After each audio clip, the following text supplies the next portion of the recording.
stupid. Get to it, let's move it. Gotta put it work, show me how you got.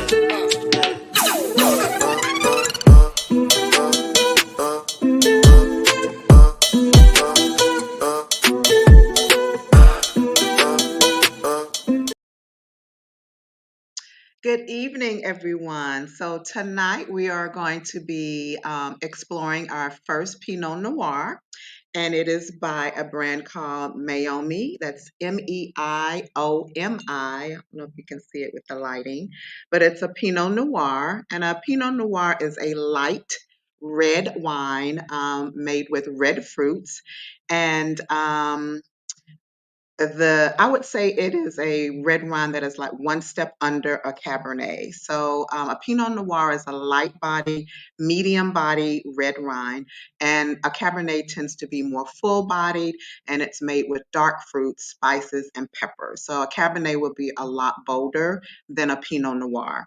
So the notes on the Meiomi Pinot Noir are tobacco, strawberry, cherry, raspberry, and cedarwood. So the aging process between the two red wines, the Pinot Noir is made by younger grapes that have been aged at with less time, so that's why you get the lighter taste. And a Cabernet can actually be aged for decades, which is why it tends to be more bold. So for those of you that might not think that a Cabernet is too much, is too bold, a Pinot Noir might be a great choice for a red wine. So again, this is Meiomi, a Pinot Noir, and hope you guys enjoy the show.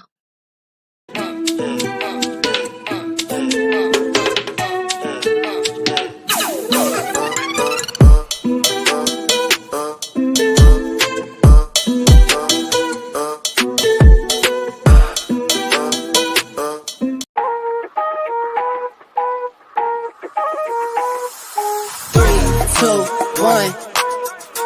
Anywhere I'm at, turn the city up. I could flip a dollar to $1 million. I don't like to brag, but I'm really on. 3, 2, 1. Anywhere I'm at, turn the city up. 3, 2, 1. I don't like to brag, but I'm really on. It's a new day, days been new. Been a decade since I made it out of rent too. We some owners, baby, we don't got no rent due. My trick, but my wife, you like the trick too. Merry Christmas, hey Saint Nick. What we want get, we on wait list. How we got here doesn't make sense. Have patience, that'll make sense. 3, 2, 1. Anywhere I'm at, turn the city up. I can flip a dollar to $1 million. I don't like to brag, but I'm really on. 3, 2, 1. Anywhere I'm at, turn the city up. 3, 2, 1. I don't like to brag, but I'm really on. Picking up the slack, joining this prime way, I'm getting to the rack. I do what I want, when I want, where I want, no cap. Put in all work, now I'm getting to the back. 25-8, I got money on my mind. Live life great, but I'm always on the grind. Navy blue tank, I don't wear it for the time. Real hustler, baby, throw my rollie in the sky. Get ready for blast off. Ball pointing cushy, so you know it's berserk. Trevor on the mix, so you know we gon' work. I might leave in one, find the beach and go surf. I'ma ride the wave till I'm out of this earth. 3, 2, 1. Anywhere I'm at, turn the city up. I can flip a dollar to $1 million. I don't like to brag, but I'm really on. 3, 2, 1. Anywhere I'm at, turn the city up. 3, 2, 1. I don't like to brag, but I'm really. What up? What up? What up? All right, we in the building again tonight. Hey, another episode, guys, of Flipping Tables tonight. Yeah. Before we get started, man, you always know I got to talk to my brother from another mother, the velvet voice of YouTube himself. Lost in Translation is in the damn bill. Lost in Translation, what's going on, my guy? What's happening, man? Come on inside and get yourself something cool to drink. That's right, man. We on and popping tonight. Yes, sir. Let's go. What's happening, man? How you doing, man? Man, you know, I already know what I always say, man. I'm sunshine, partly cloudy, man, with a chance of thunderstorms. I'm honeymoon happy and peacock proud. To say it loud, man, I'm on here with astute people on the panel tonight that we're going to have a great conversation, man. Who do we have in the chat tonight? Well, who's in the sanctuary tonight? Well, of course, you know, we got Embrace the Grace in the building, of course. You know, we got Boss Man in the building. We got Cattell in the building. You know what I'm saying? Come on. How you doing, darling? What's happening? You know what I'm saying? Who else have we got? Oh, yeah, we have the lovely Melania in the house. Yes, indeed, we do. We also have A-Team in the building. You know what I'm saying? Who else do we have so far? Oh, yes, we have Anissa in the building. Of course you do. You know, she gave us a nice review on a nice medium body wide. You know what I'm saying? We like us a nice medium body. You know what I'm saying? She pretty, but she just get on my nerves. Damn, she get on my but that's all right, man. She be bringing it, man. We had to give it to her. We got to give it to her, man. You know what I'm saying? We also got Edward Gilbert in the building. You know what I'm saying? And who else do we have? Let's see. I don't want to make sure I miss anybody, man. Because, you know, folks come in. Hold on. Wait a minute. We got the intellectual soapbox in the building. What's happening, brother? And I think that's it so far, man. That's it so far for right now. But, you know, they're going to trickle on in, man. You know what I'm saying? So y'all do make sure y'all hit the like button.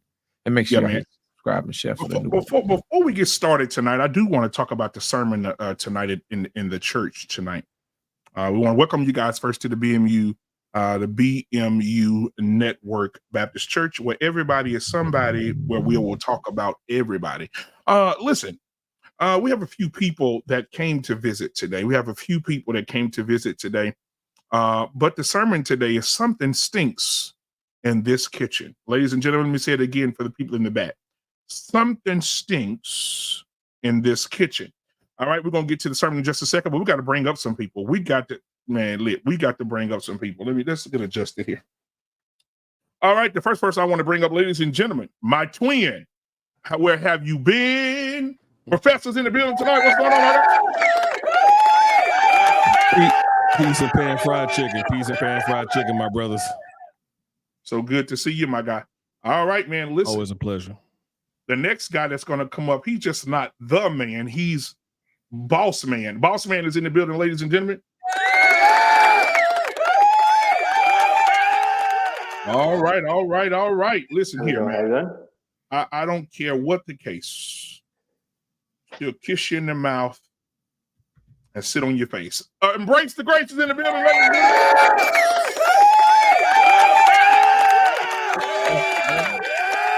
Yeah, boys. All right, next up, listen, I can't stand her, but I love her so much. That's my bouquet. All right, let's give it up for Bartholomew's own and Florida's own. The man hiding in the corner, he just ran us on.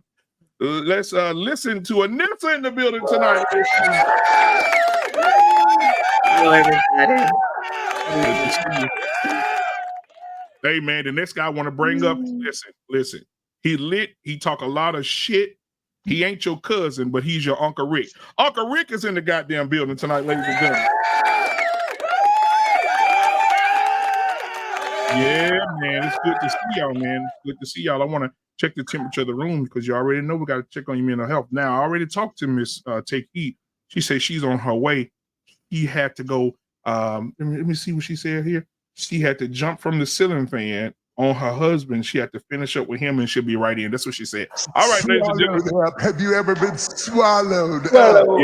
Yes. Good job, Take Heat. My God. But I just want to say before we get started, see how everybody's doing tonight. We'll start with the beautiful Anissa down at the bottom. Anissa, how are you tonight, sweetheart? I'm doing well. I took a few weeks off to do some traveling or whatever, but I'm glad to be back. So, yeah, doing good. Okay, good to see you. Did some traveling. Did you go and shake some sheets or did you go for business? Come on. Don't do it. Tell us something. We got no pleasure. something. It was pleasure, of course. It was pleasure, no business. That's why your shoulders all pulled back. Okay. All right. Yeah. Well, I see you. Said, don't be nosy now. You know what I'm saying? She said, don't be nosy now. Yeah. Got a little extra giggle in her box tonight. That's all right. You can go on vacation. Got her some extraordinary. Extraordinary. Uncle Rick is in the building tonight, man. Uncle Rick, how you doing tonight, my guy? I am great. Every day is a good day. How y'all doing? Your mic low, Rick. You might want to turn it up a little bit so that people in the back can hear you. Jesus, Lord mercy. Hold on. Don't go past me. You don't go past me. Okay. Embrace the damn Grace. If she don't embrace you, she'll sit on your face for you. Embrace the Grape. What's going on, girl? Hi guys, how are you? I am absolutely fabulous, blessed and highly favored. Went to go visit my son at school, do the parent thing, move him in, get some straightening, and I'm good. I'm good. He's good. His girl is good. All right. Professor is in the building tonight. I put you up beside Embrace because I know that puts a smile on your face. And Professor, how are you tonight, my guy? Hey, I'm doing well. I'm glad you guys are able to see the smile today because I still got the juices and berries from Embrace in my beard, and that's how I remember her. So I'm doing quite well. I'm glad she got that. I'm glad I was able to give it a little straightening. My God. You see, that's how rumors get started. Yeah, I mean, ain't nothing wrong with sending a little face every now and then. And Nissa did it for a whole weekend. Boss man, how are you tonight? I'm doing all right, guys. How you doing? Everything's all right over here. Family's well. I've managed to put the little guy down before 9 o'clock. So to me, I'm winning over here. So I'm doing all right. Absolutely. Absolutely. It's good to see you, man. I want to say this too. Before we get started, I want to play a video first. All right. And the video I want to play is of the legendary Eddie Griffin. Now, he's got a few jokes in what he's about to say, guys. But let's just see how real he is on what he's saying. Here we go. You see, China, they build the dopest hotels. They got one that's built 68 stories underground, and they got underground bedrooms, and you see the water and all the shit, underwater restaurants. They doing shit. They build bridges across mountains that everybody in the rest of the world said couldn't be done in 10 years. They did it in 3. So it can be done, but America used to be the can-do country, but now we just can't do shit. We can't even decide if we a man or a woman. We can't decide shit. We can't build a motherfucking thing. I mean, what the fuck? Now you can't go to the beach because we got a fucked up infrastructure. That's what it is. Sewage plants can't handle the shit, so you just gonna dump it in the ocean. That's what the fuck it is. And I'm still trying to figure out why every factory in this goddamn country is next to a river, and so they can conveniently dump the waste into the river that you used to be able to swim in and drink out of. That's how fresh it used to be. But now you gonna kill yourself because they trying to charge us for water, and that's why water's on sale now. Water costs more than gasoline, y'all. It was all a plan. Pollute the motherfucking water, then we gonna charge them for the shit. If they want some clean water, they gotta buy it now. Can't drink it out the faucet at your crib now, can you? It's all a plot. You're gonna be buying air in a minute. Trust me. This is why they put pollutant in the air, nigga. You're gonna have to get a bottle of fresh air from the Rocky Mountains. And you like just can't handle my air, nigga. This shit's expensive. Be ready for it. We're all being fucked. Reptilicans, Democrats, who gives a fuck? It's heads or tails is still a goddamn quarter. 2 sides to the middle. Should be at least 17 parties. Did anybody know that Cornel West was running for president? No, because your mainstream media ain't telling you that shit.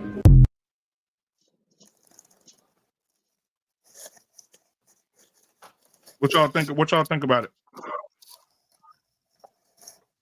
Well, I'll start it off. All that he was talking about is facts because everything has an agenda. It's a setup. And I didn't think I was going to live through see some of the things that's going on right now. We're living in revelations. So people just be ready. Like I speak to military personnel all the time. You may have your bug out bag ready. Have your passport on standby. Have cash. You just never know. We're living in a world right now where we're unstable and insecure, and you just don't know what's going to happen from day to day. And he was speaking on that. I digress. My mic is muted. Oh, you muted. Be mute. Go ahead, boss man. Oh, I'm going to agree on everything that Ed was saying there. Part of the reason why we can't seem to get crap done, I mean, hell, I live right off 95 right here, and it takes forever just to be able to get anything done. And it's because of one, how our government is structured. Um, I, I often think, it's because we are so divided, and because we have, what I always argue, 51 different damn governments, 52 if you include, other territories or whatever. But we have so many damn different governments, so many damn different regulations. We're not really truly united, so we can't really ever do anything in a united front if we tried. So we can't ever really do anything that is ever actually, I don't know, meaningful. We argue and debate so much to the point where I just read that there was a article in the article in the Constitution. It was an amendment in the Constitution that was done around the Bill of Rights time frame that was never ratified because they can never agree to it. All right, so to that end, we can never get shit done. Therefore, we can never actually, do anything to make things better. And therefore, things are able to dilapidate and continue to get worse. Agreed. Uncle Rick, thoughts, sir? When you start looking at this place for what it really is and not what you think it'll be, you'll be all right. This is not a country. Stopped being a country a long time ago. It's business. Handle yours. It's just that simple. Handle yours. Welcome to this is America. The bank of the world, the police of the world, the lab of the world. Believe me, if it can get cheaper in America, America's gonna figure out how to do it, right? Right. Right? If it can get cheaper, so the corporations put more money in their pocket, they'll figure out how to do it, but can't figure out how to end unemployment. But can't figure out how to end homelessness. Can't figure out a budget. Did you hear what I said? You ungrateful son of a bitches! It's what it is. Just gotta learn to move. You ain't going nowhere. That's all I got.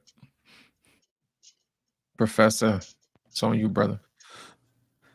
And what Eddie said is correct. But when you look at the Chinese government, they're centralized decision making, so they're not having to go through a bunch of bureaucrats, jump through red tape, filibuster, things of that sort, in regards to how they make decisions.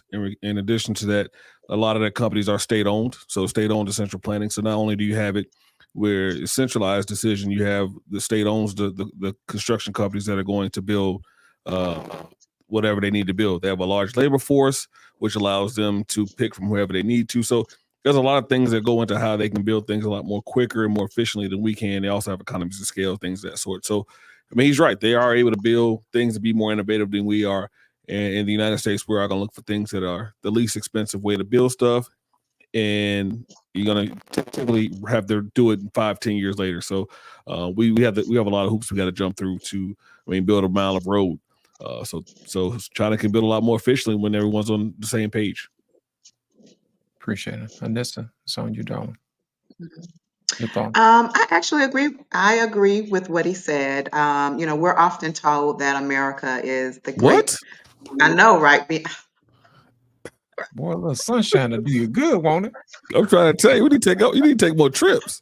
Clutching my pearls. What happened on vacation? Listen. Who grabbed her shoulders? Mine, dick, and a beach, and she just gonna agree with everything. This is ridiculous. Oh my Hell just froze right the fuck over. Damn, can y'all give the woman a chance? Oh, this is all on me. My goodness. But we're often told that America is the greatest country, and we may be that in terms of freedoms. But when you look at these other countries like Dubai and China and Japan, they are light years ahead of us.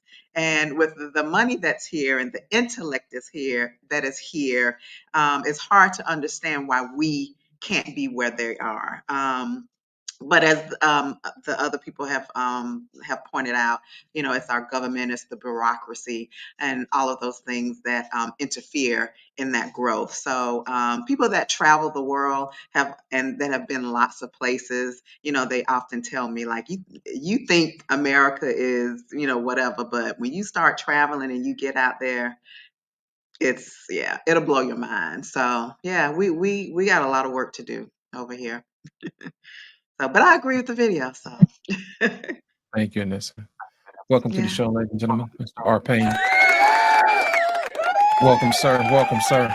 Hello. I saw the video. How's everybody doing? Doing good. How about yourself, sir? Is his mic hot or is it just me? Can you hear me? What was? I said His mic is hot and right. Is his mic hot Yeah, as yeah, well? yeah, Or echo. is it just me? Yeah. No, it's Echo. loud. It's super loud. Yeah. Is that better? Everybody mute up. Yeah. It's down. All right, Good. that's a little better. Good to see you, R. Payne. Yeah, because I don't think that's echo is mine. But anyway, listen. The Democrats and Republican are two sides of the same coin. I mean, I think their goal is to keep us unbalanced so they can get their way. The battle is amongst themselves in terms of whose ideology is going to be perpetuated to the masses. We know what the Democrats stand for, and now that they've been taken over by the far left, it's anything goes, right? Forget about it, cultural. I think feminism, the alphabet mafia, all the things that are demonic, I would say. But on the Republican side is a different kind of demonism that they profess as well. But there's a couple of things that are common between the support of Israel. There's no daylight between the two of them. So there's a few things between the two of them that's on the surface, the corporatocracy, right? For corporations, there's no daylight between the Democrats and the Republicans. So there's really no choices. And the myth of the fact that we can't have a third party is really just a myth that takes the heart away from people from really trying, right? And I think that's a big mistake. So even if you have to miss out on a couple of years of elections, I think we should still try to build a third party, because we're starting to see that if we can get past our racial identity, we can see that there are more Americans who have exactly the same problems as we do in terms of trying to survive in this country as Americans. And we don't capitalize on that because we can't get past the Democrats keep telling us that we're black. And that's all that matters. That's why we're over here professing putting a woman who has brown skin but can't even say the word "I'm black" or the phrase "I'm black" out of her mouth. So I think we got a lot of problems. There's no peace dividend. I've been alive long enough to understand when we did have a peace dividend and our technology advanced, there was a lot of shit. We've been at war constantly because of the military industrial complex. I was a part of that. At first I got in, I'm gonna end it here, because I believed in the Department of Defense when I got in early 84, because I thought if you had a noble country, nobody would give a shit unless you could fight.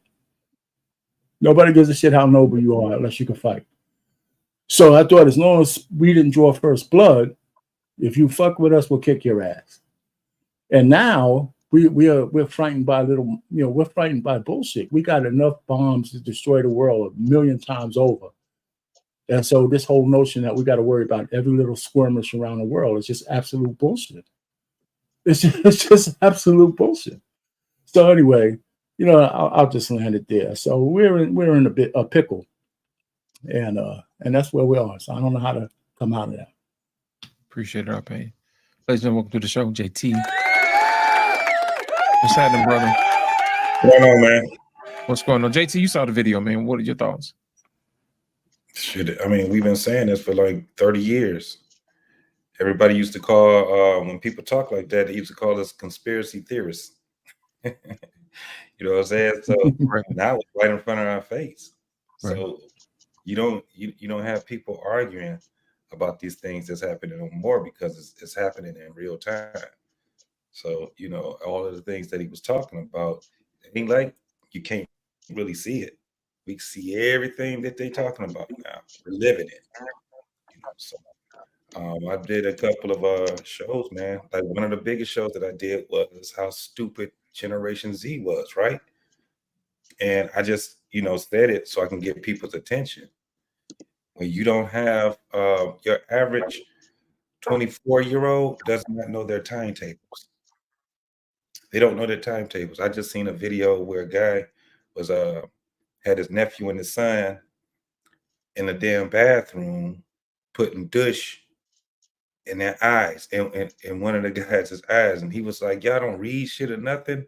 That's for vaginal, and you're just putting shit in your eyes." And they looking at him like he's crazy. This is what we got in front of us.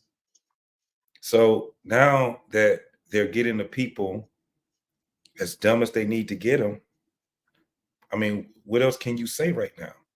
If we're in a time right now where you're arguing about calling a man a woman and they're trying to pass legislation over stuff like this, then you already know what we in.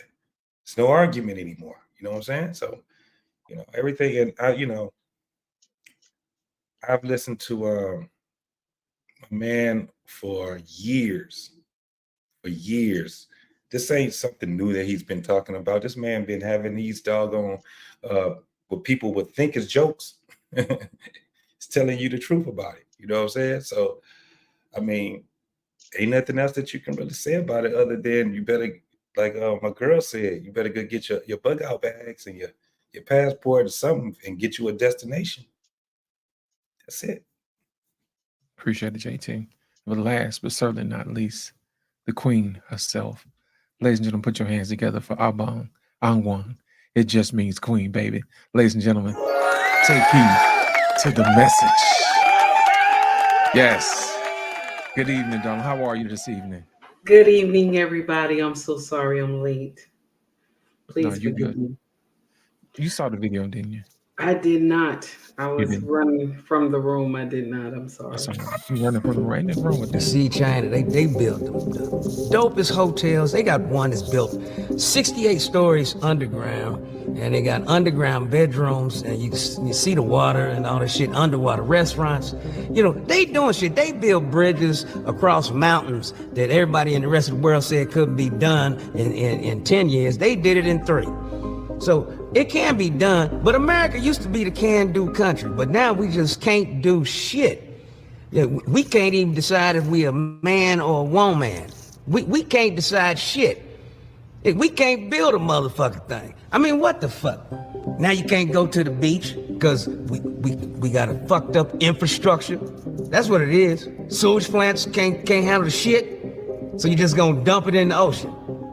That's what the fuck it is. And I'm still trying to figure out why every factory in this goddamn country is next to a river, and so they can conveniently dump the waste into the river that you used to be able to swim in and drink out of. That's how fresh it used to be. But now you gonna kill yourself because they trying to charge us for water, and that's why water's on sale now. Water costs more than gasoline, y'all.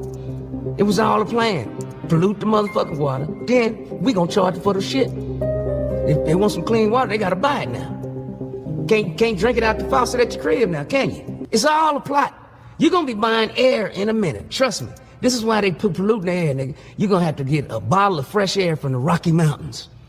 And you like just can't handle my air, nigga. This shit's expensive. Be ready for it. We're all being fucked. Reptilicans, democrats, who gives a fuck? It's heads or tails are still a goddamn quarter. 2 sides to the middle. Should be at least 17 parties. Did anybody know that Cornel West was running for president? No, because your mainstream media ain't telling you that shit. All right.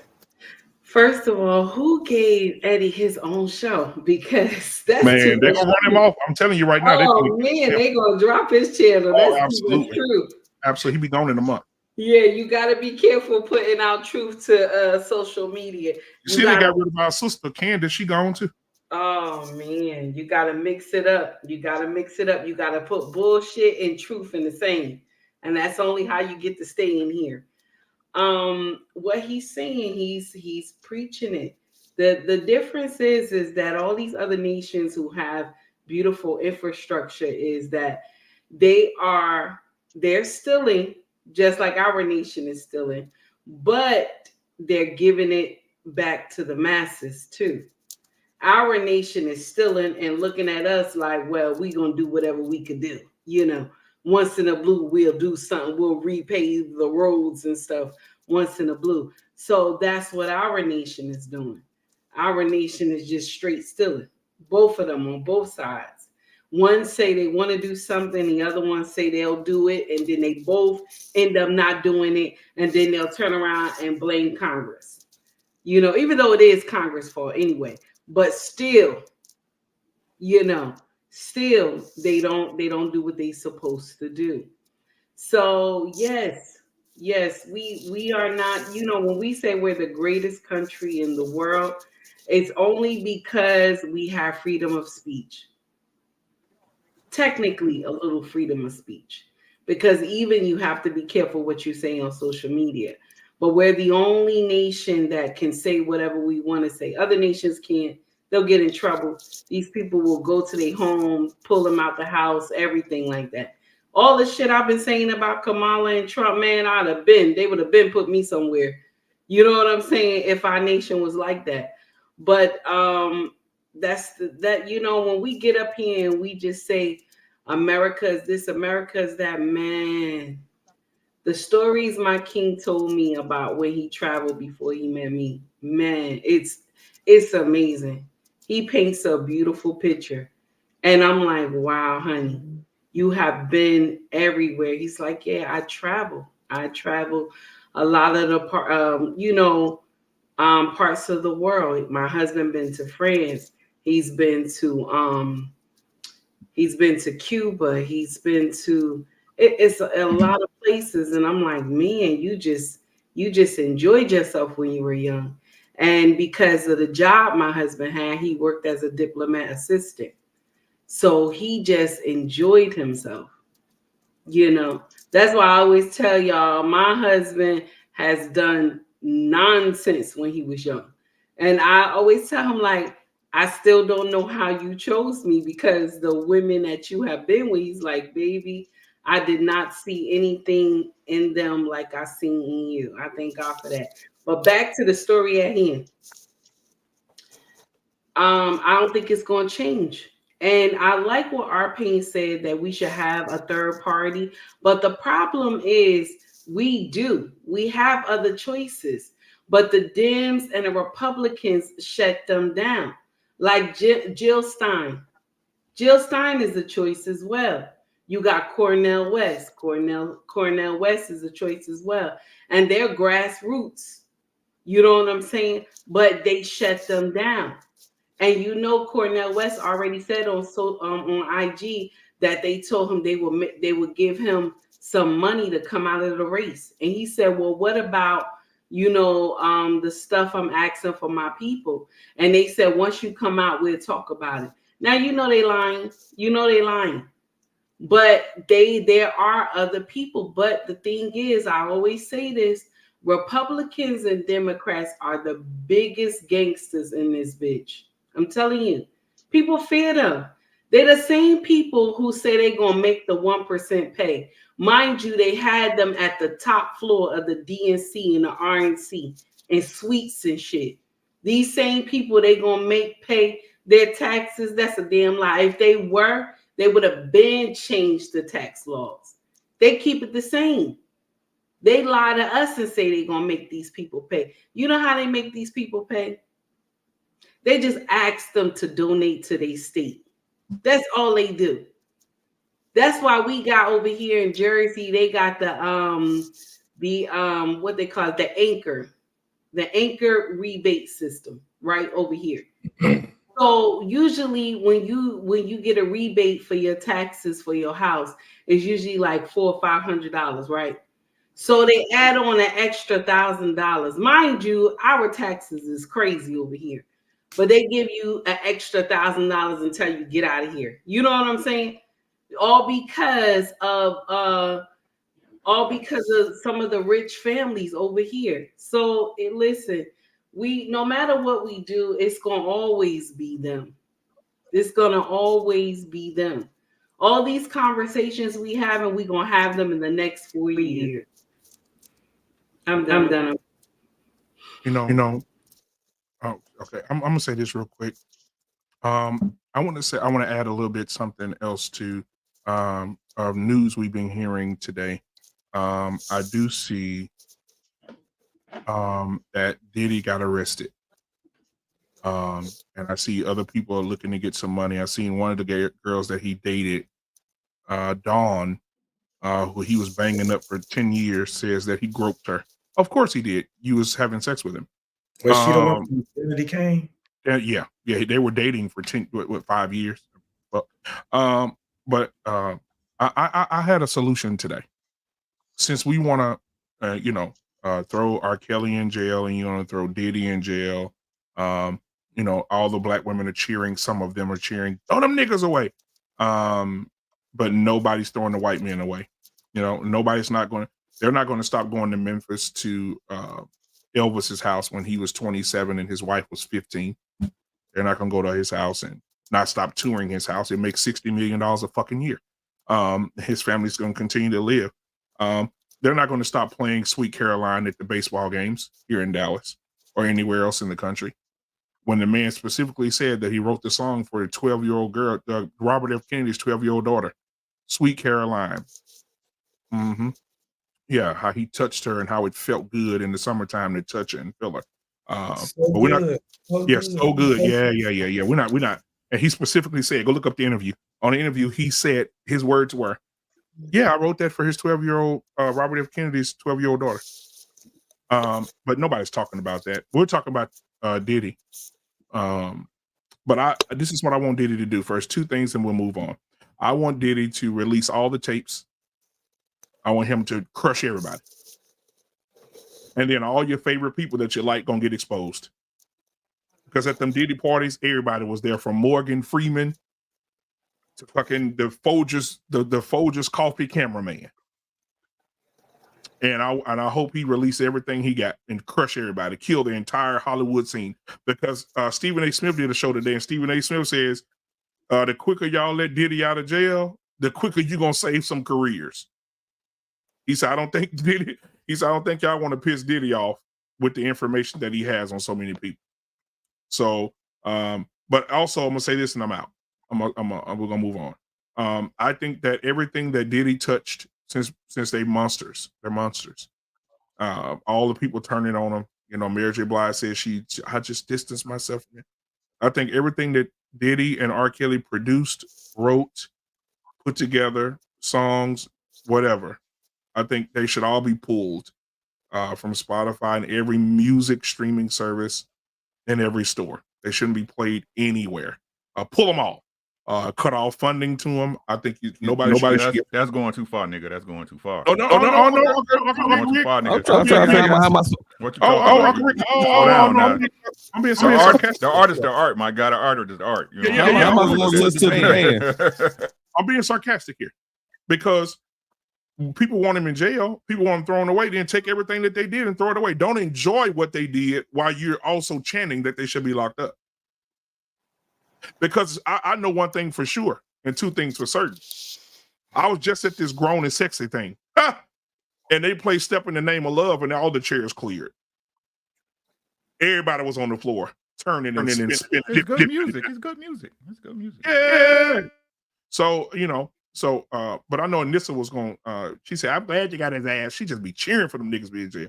That's why she like Kamala, because Kamala put a lot of niggas in jail. What are your thoughts on this? I think there's Uncle Rick.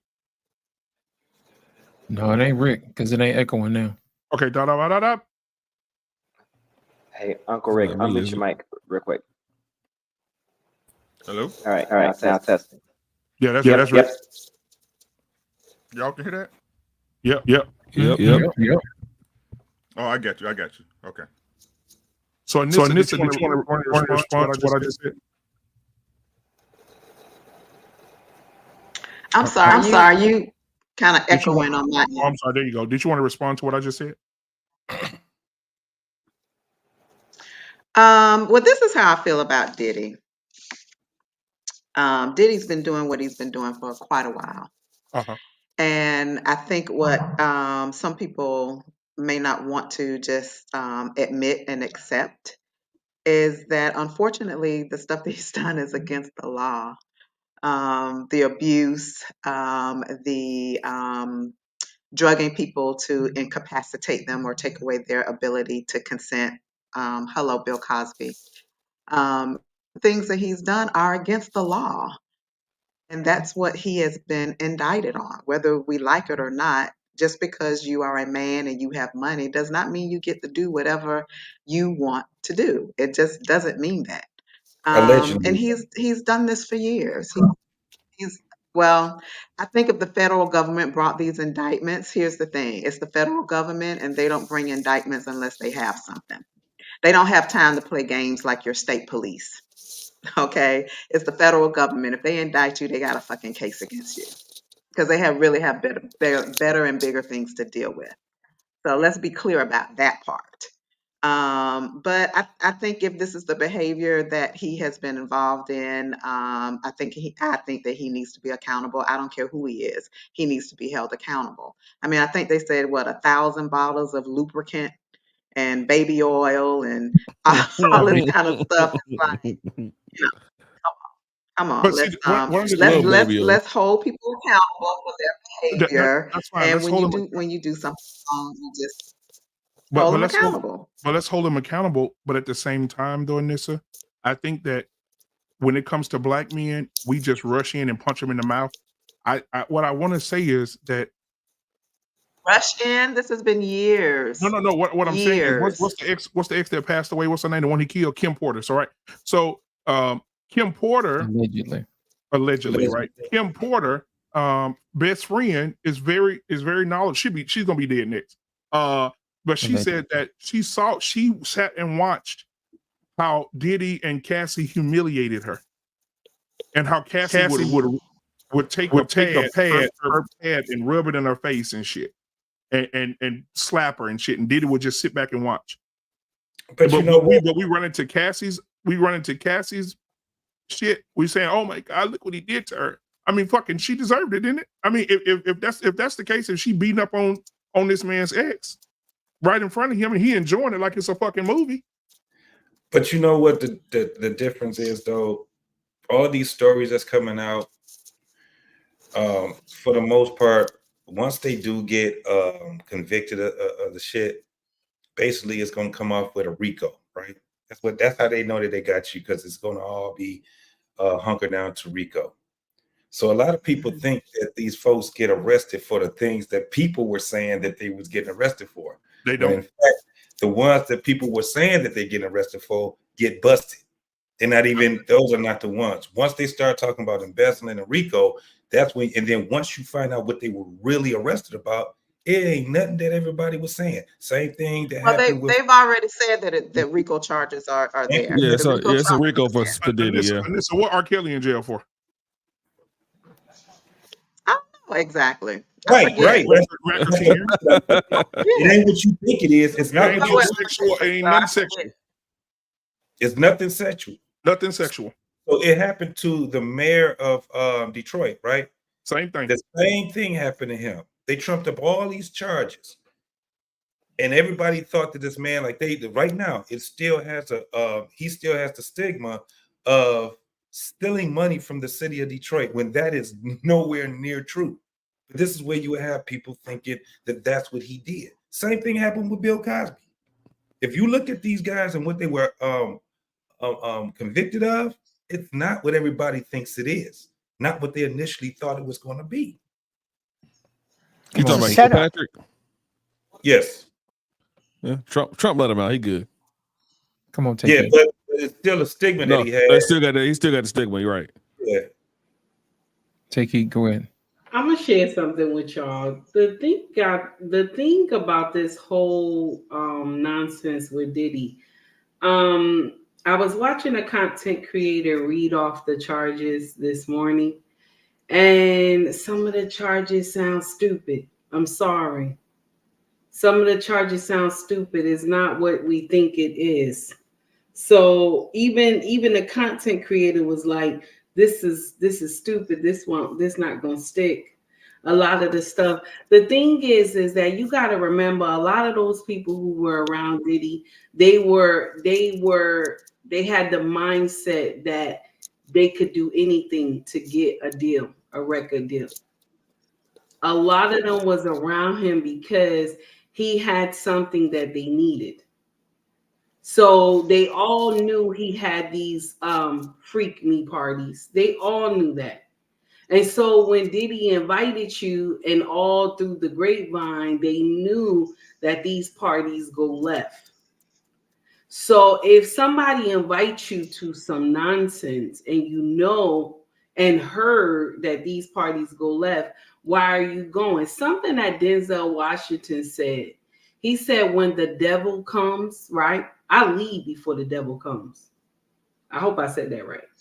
He said, I leave before the devil comes. And a lot of them are devils in Hollywood. A lot of them are. And that's why he said, you got to leave these parties before the devil comes. And he's one of them.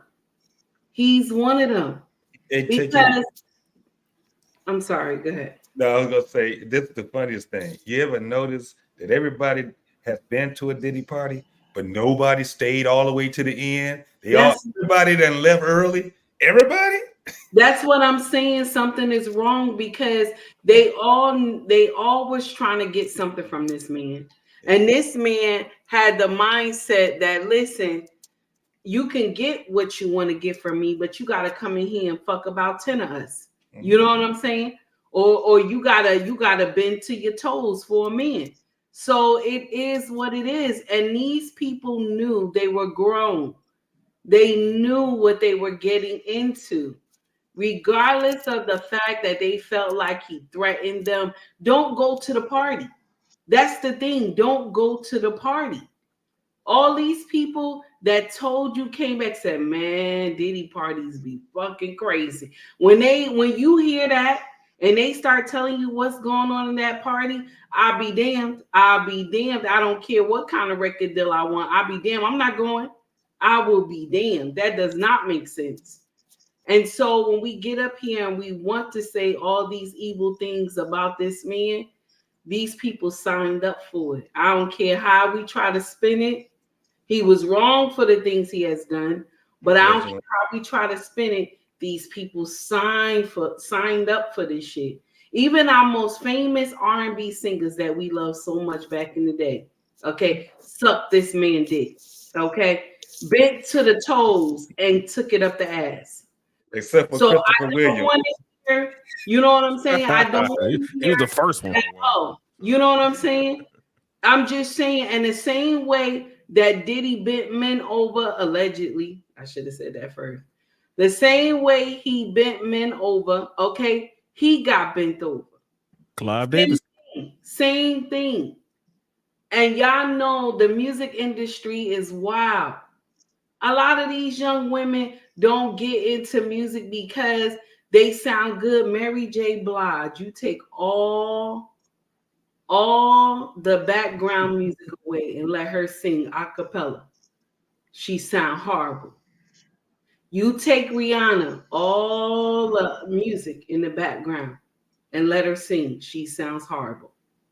None of the women now that are singing sound good at all.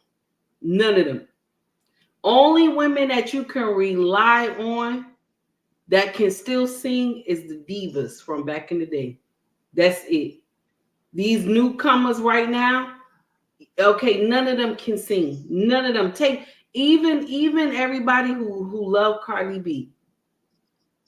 Drop the audio, drop everything. The child sound horrible.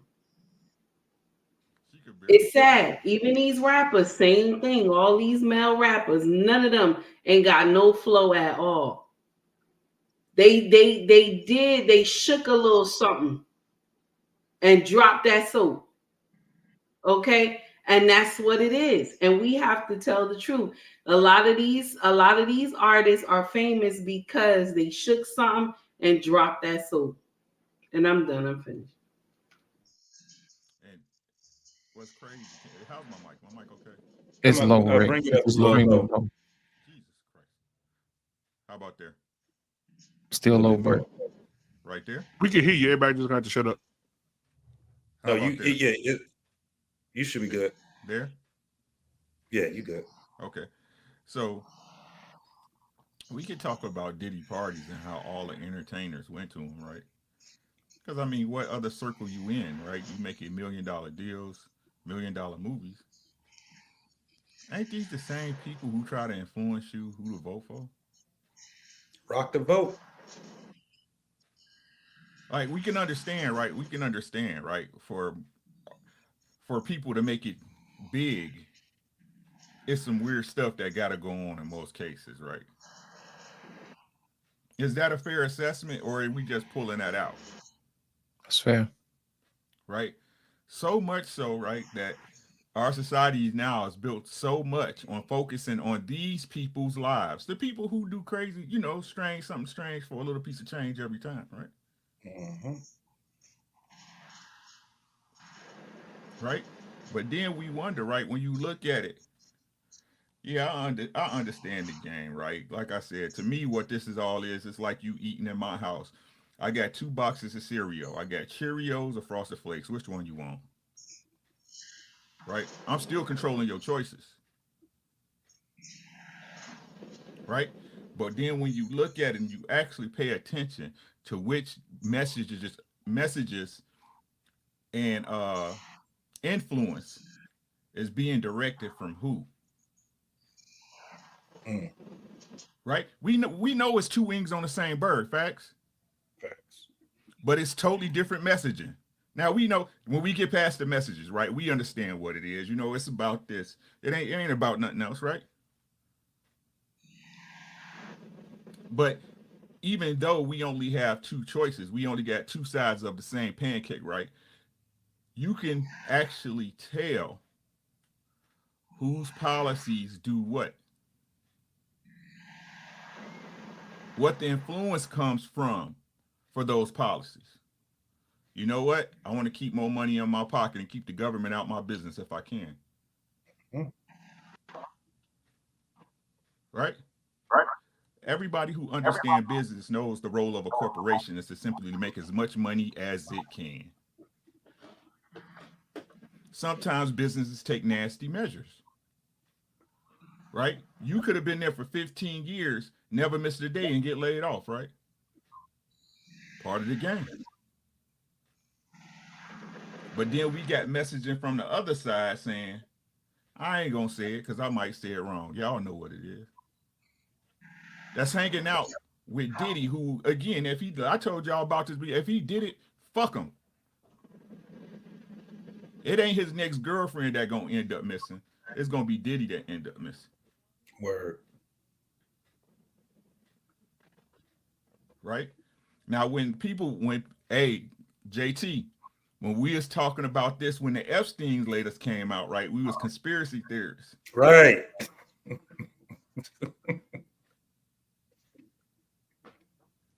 It's all who you believe. That's what America's about. It ain't the land of the freehold. It's about what you believe. Whatever you believe you can have, even if it's nothing. Mm-hmm. I'll let go of the mic. Black man, before we move on, I want to bring something to everybody's attention, man. Go ahead. I wish they had a setting on Google where it'll let you go back in time and see exactly what was going on at a specific point in time. And the reason why I say that is because we just had a situation where a person running for president was attempted to be assassinated twice. And then the very next 24 hours, we were distracted with some damn Diddy foolishness. Y'all need to pay attention. It always seems like every time they need to pull out a distraction, they always pull a brother out for your entertainment. Every single time. I wonder what was going on when Bill Cosby went to jail. I wonder what was going on when R. Kelly went to jail. But I'm putting y'all on notice. Get out your piece of paper because the internet can be changed. Write down what was going on when Diddy got brought in. It wasn't even 24 hours. And that's all it takes sometimes to flush the news cycle. You know how I know? Because when it came out, I hit Black Man up. I said, hey, man, you ain't going to believe this. Before anybody told him, I said, man, they attempted to get him again. He was like, what? And I looked around, and it was only maybe about 2 or 3 news sources, only one mainstream news source, and every last other news source was independent. Those were the only ones that covered it. And then the day after, that's when, the mainstream media picked it up because it was news. And then here we are, 24 hours later, we should be talking about democracy on its heels. You know what I'm saying? A threat to democracy on its heels with the assassination, you know what I'm saying, of a political figure. But all we can muster up is what's going on with Diddy. Something's afoot, y'all. Did you hear what I said? I want y'all to start paying attention when they start pulling the brothers out, because that is your distraction, because that is what you can relate to, because that's what they've been feeding you the whole time. So whenever they need a distraction, they'll pull out the brother. Look how fast they made that Epstein stuff go away. It's still ongoing. Ain't nothing happened with that. But Diddy turns himself in on a Tuesday. Oh yeah, it's covered by everybody. Put that nigga on He's the screen. already in front of the judge and everything. Put that nigga on the screen. But we can't see what's on that list. They swept that under the rug. That done left the news cycle a long time ago. I bet you one thing: if Diddy has some information on Epstein, just keep waiting. Keep waiting. All that stuff tied together. You got some of them people that go to Diddy party, and some people go to Epstein Island. But nobody stays to the end. Nobody. Hey, some people travel in the same circles, man. But my thing is, I want y'all to start paying attention. Somebody was there, right? Because didn't I see you at the last one? Because even the game, the rapper, the game, they said that the game was in the pool, cuddled up with Diddy. This is the price they pay. He had a change of heart, huh? He had a change of heart. I'm telling y'all. Yeah. Oh, So Lord. Hated to love it, the underdogs on top. That's what he said. Hated to love it, the underdogs on It's top. the price of fame, baby. Yeah. Pay attention, y'all. Pay attention. Don't let these people distract you. You know what I'm saying? Because think about it, man. They want you to be distracted. They pit folks against each other. Everybody wants a winner, and everybody wants their champion to win. But at the end of the day, are you really winning? You should be married, together, one household, building all type of generational wealth. All of that stuff should be happening. But no. We separated. We divided by color, by race, by everything, man. Ideology. America used to be a place where no matter what your religion was, when you all went to work, we all pulled together. Sure. But now, I don't know what this place is anymore. I don't recognize America anymore. This is not what I saw when I was coming up. But I will tell you this: the agenda has always been in place. I can tell y'all this: when I was 7 years old, I remember watching the TV. I've always been a student.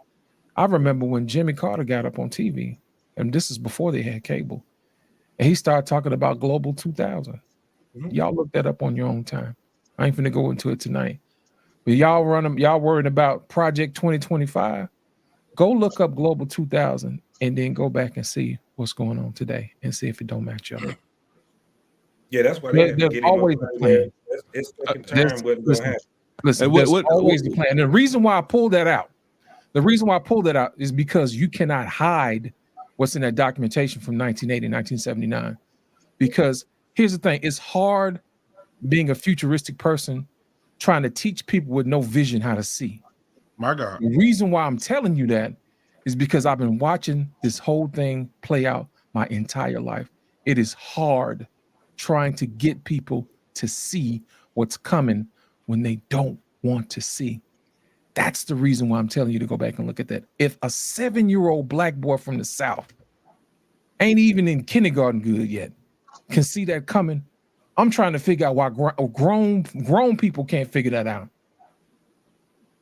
Go back and read that, and you tell me if that's not what's going on today.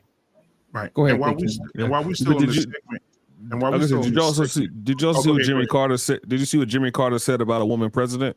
Yeah. How it happened? Yep. Yeah. So he's been on point for a while.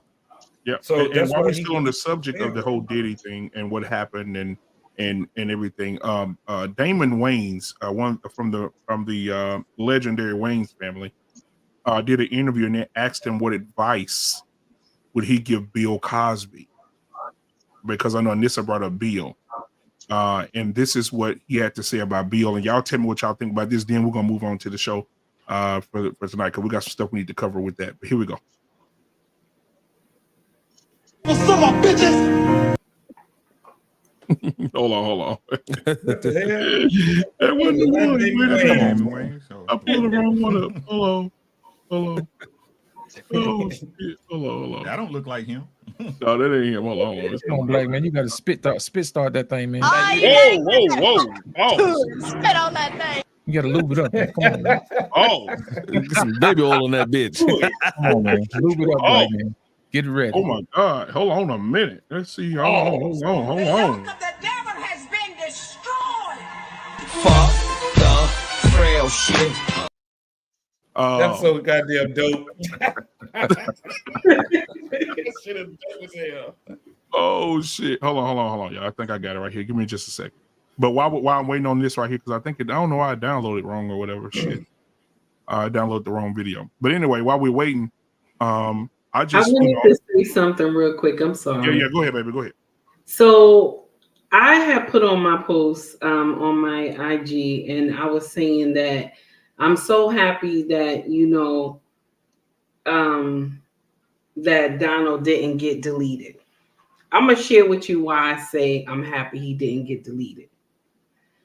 In the United States of America, it's only 41 million Black people here. Okay. And Caucasians outbeat us by a lot. But Black people don't think that. Even Hispanics outbeat us as well. We third in this bitch, okay? And so if this man dies, right, this will cause a civil war. People think it won't. The way these people love this man, it's going to be a problem. A lot of people say, oh, take heed, you scared. A lot of Black people was writing in the comment section, you scared. And I'm going to share something with you. I told them I am scared. But I'm scared for my brothers and sisters. I'm scared for y'all who live in gated communities that are Black. I'm scared for y'all. Because they're going to round everybody up because of this man's death. I'm telling you right now. So them trying to, and I believe this, because them trying to assassinate this man, Lord knows who is doing it. We know who's doing it, but you can't say it on social media. But the thing is that if this man goes to glory, there will be war in this bitch. But and a lot of people, before we get into that, because that's where we're going next. I want to finish. Okay. Yeah, we're going there next. Let me get this video off real quick, and then we're gonna go right into that, because when we start that, we're just gonna keep it going. Here's the video right here that when they asked Damon. Here we go. I got it. Yeah. Now, what advice would you give Bill Cosby now if you could tell him this is what you need to do? No, no, tell the truth. If I was him, I would divorce my wife, wink, wink, give her all my money, and then I would go do a deposition. I'd light one of them 3-hour cigars.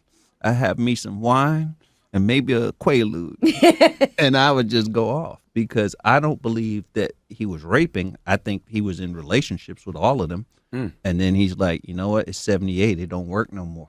I can't get it up for any of y'all. Bye, bitches. And now they're like, oh, really? Rape.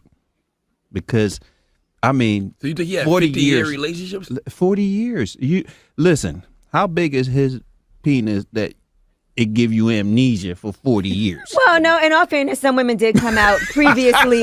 Some women did go ahead previously and come out and give their stories, and we didn't hear. There's a couple of them that did, a couple of decades ago. So yeah, but he never was charged with anything. Right, but if you listen to them talk, they go, well, the first time, bitch, how many times did it happen?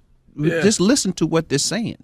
And some of them really is unrapeable. When you look, I look at them and go, no, you don't want that.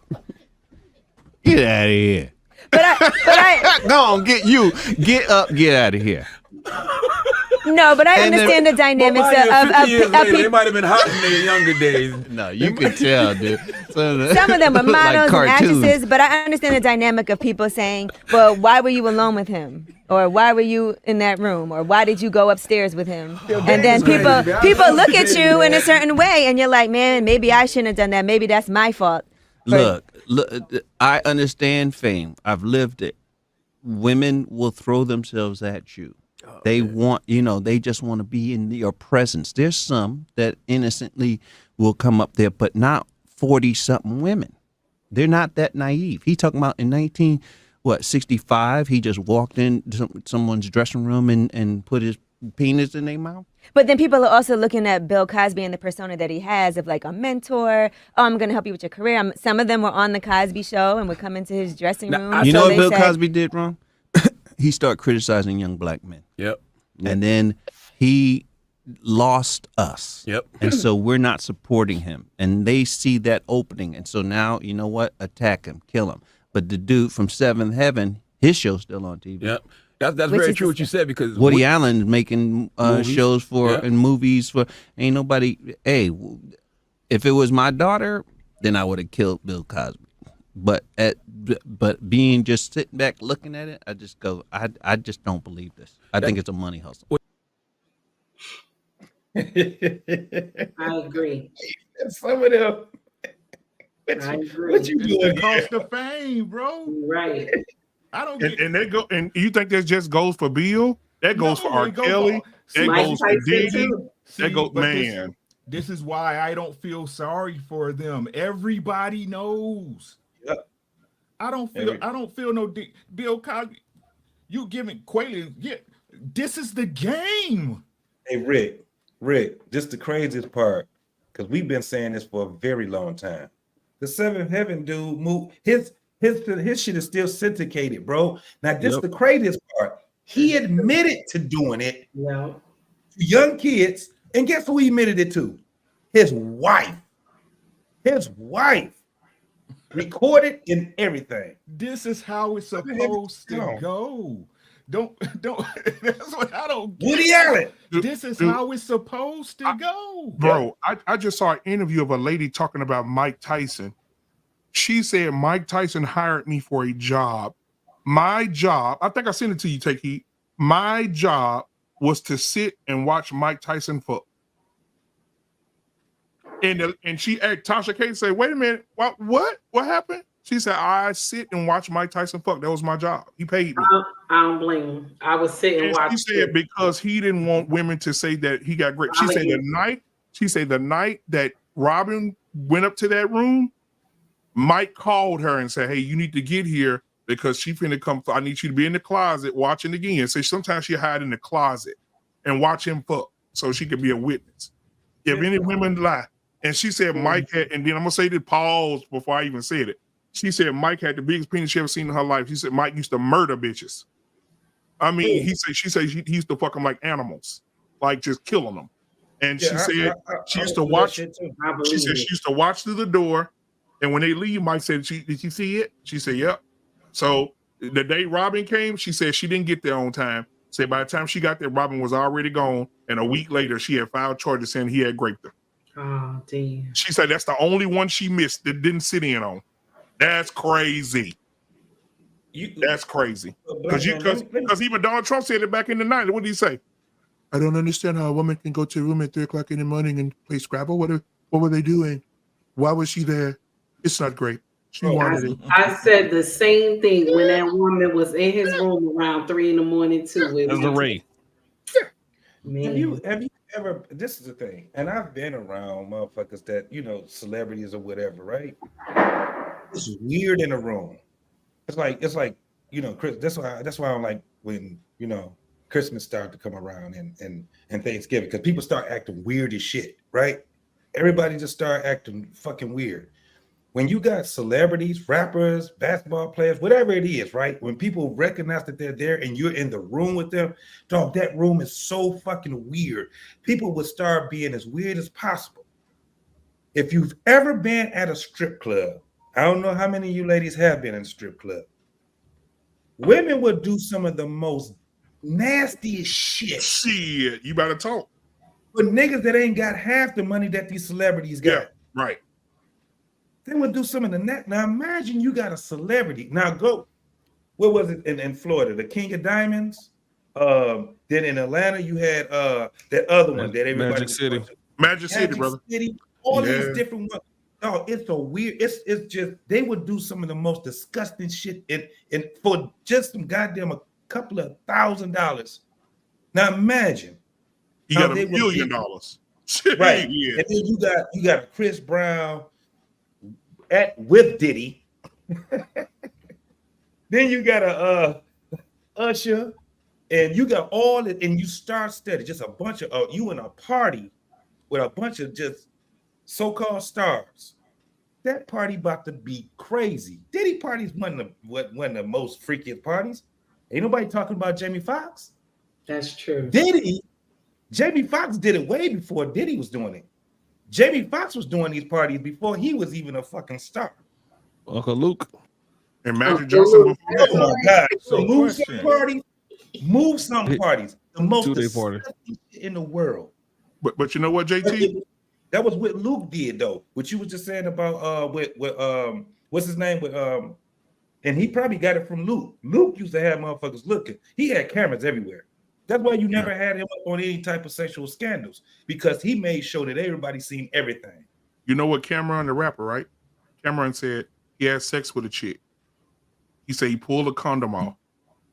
He said he pulled a condom off through it. He always put it on just throw it behind him on the dress or whatever. He said he looked up. He said the girl had the condom doing this. Yeah. Trying to turn it up in her mouth. He said he slapped the piss out of him. Disgusting. Yeah. And do that for just a couple of $1,000. So that's why you would have guys like myself, Uncle Rick. You would say, shit, bitches out here trying to get these motherfuckers. Just like what Damon just said. Oh, now you want to break up with me? Right. But so Pete, right? So is it that on both listen on both sides, right? On both sides of it, right? So is it that they have a proclivity, an existing proclivity, right? Or is it just the money? Ooh.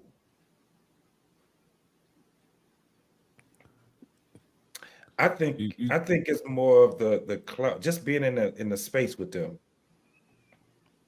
I don't think it's just the money. I think it's the money. I think someone would say I had sex with this celebrity. Yeah, it's a lot of women that'll say, if you don't get your nasty ass away from me, and you be like, but baby, I got $500,000 right here. If you don't get your sex ass in this car with me, it changes things. No. What I'm saying is this, right? So if we all understand, right, for the elites, right, the elites of us that they call us, right, because the celebrities are the elites of us, supposedly, right? Mm-hmm.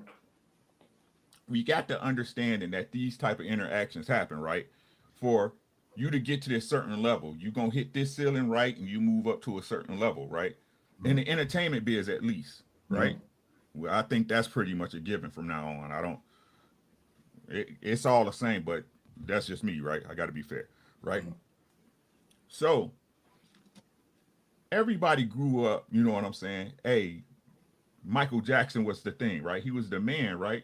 You knew he was a celebrity. You didn't understand he had money till you got older, but you knew who Michael Jackson was, right? So everybody, whether it was unfounded or not, knew Michael was weird, right? So, like I said, in these transactions, right, the Bill Cosby part, right? the Bill Cosby types, the Diddy types, right? If a man, if he just knocking them down at that, hey, you understand what I'm saying? Right, right. No harm, no foul. Because we don't hear about them, right? Right. Being fair, right? So again, these people being able to analyze and know that this person will fit here, this person can go here, right? You would be a great this. Is it that these people that vet at the bottom have the ability to see a proclivity in them? Y'all understand what I'm saying? Yeah. Yeah. Right? I like thick girls with fat ass. That's you know what I'm saying? That's something that I have, right? Right, right. Right? Because it's not on you, it's in you. Right. So is this something that they can spot, that they can scout, or is it just money? Money.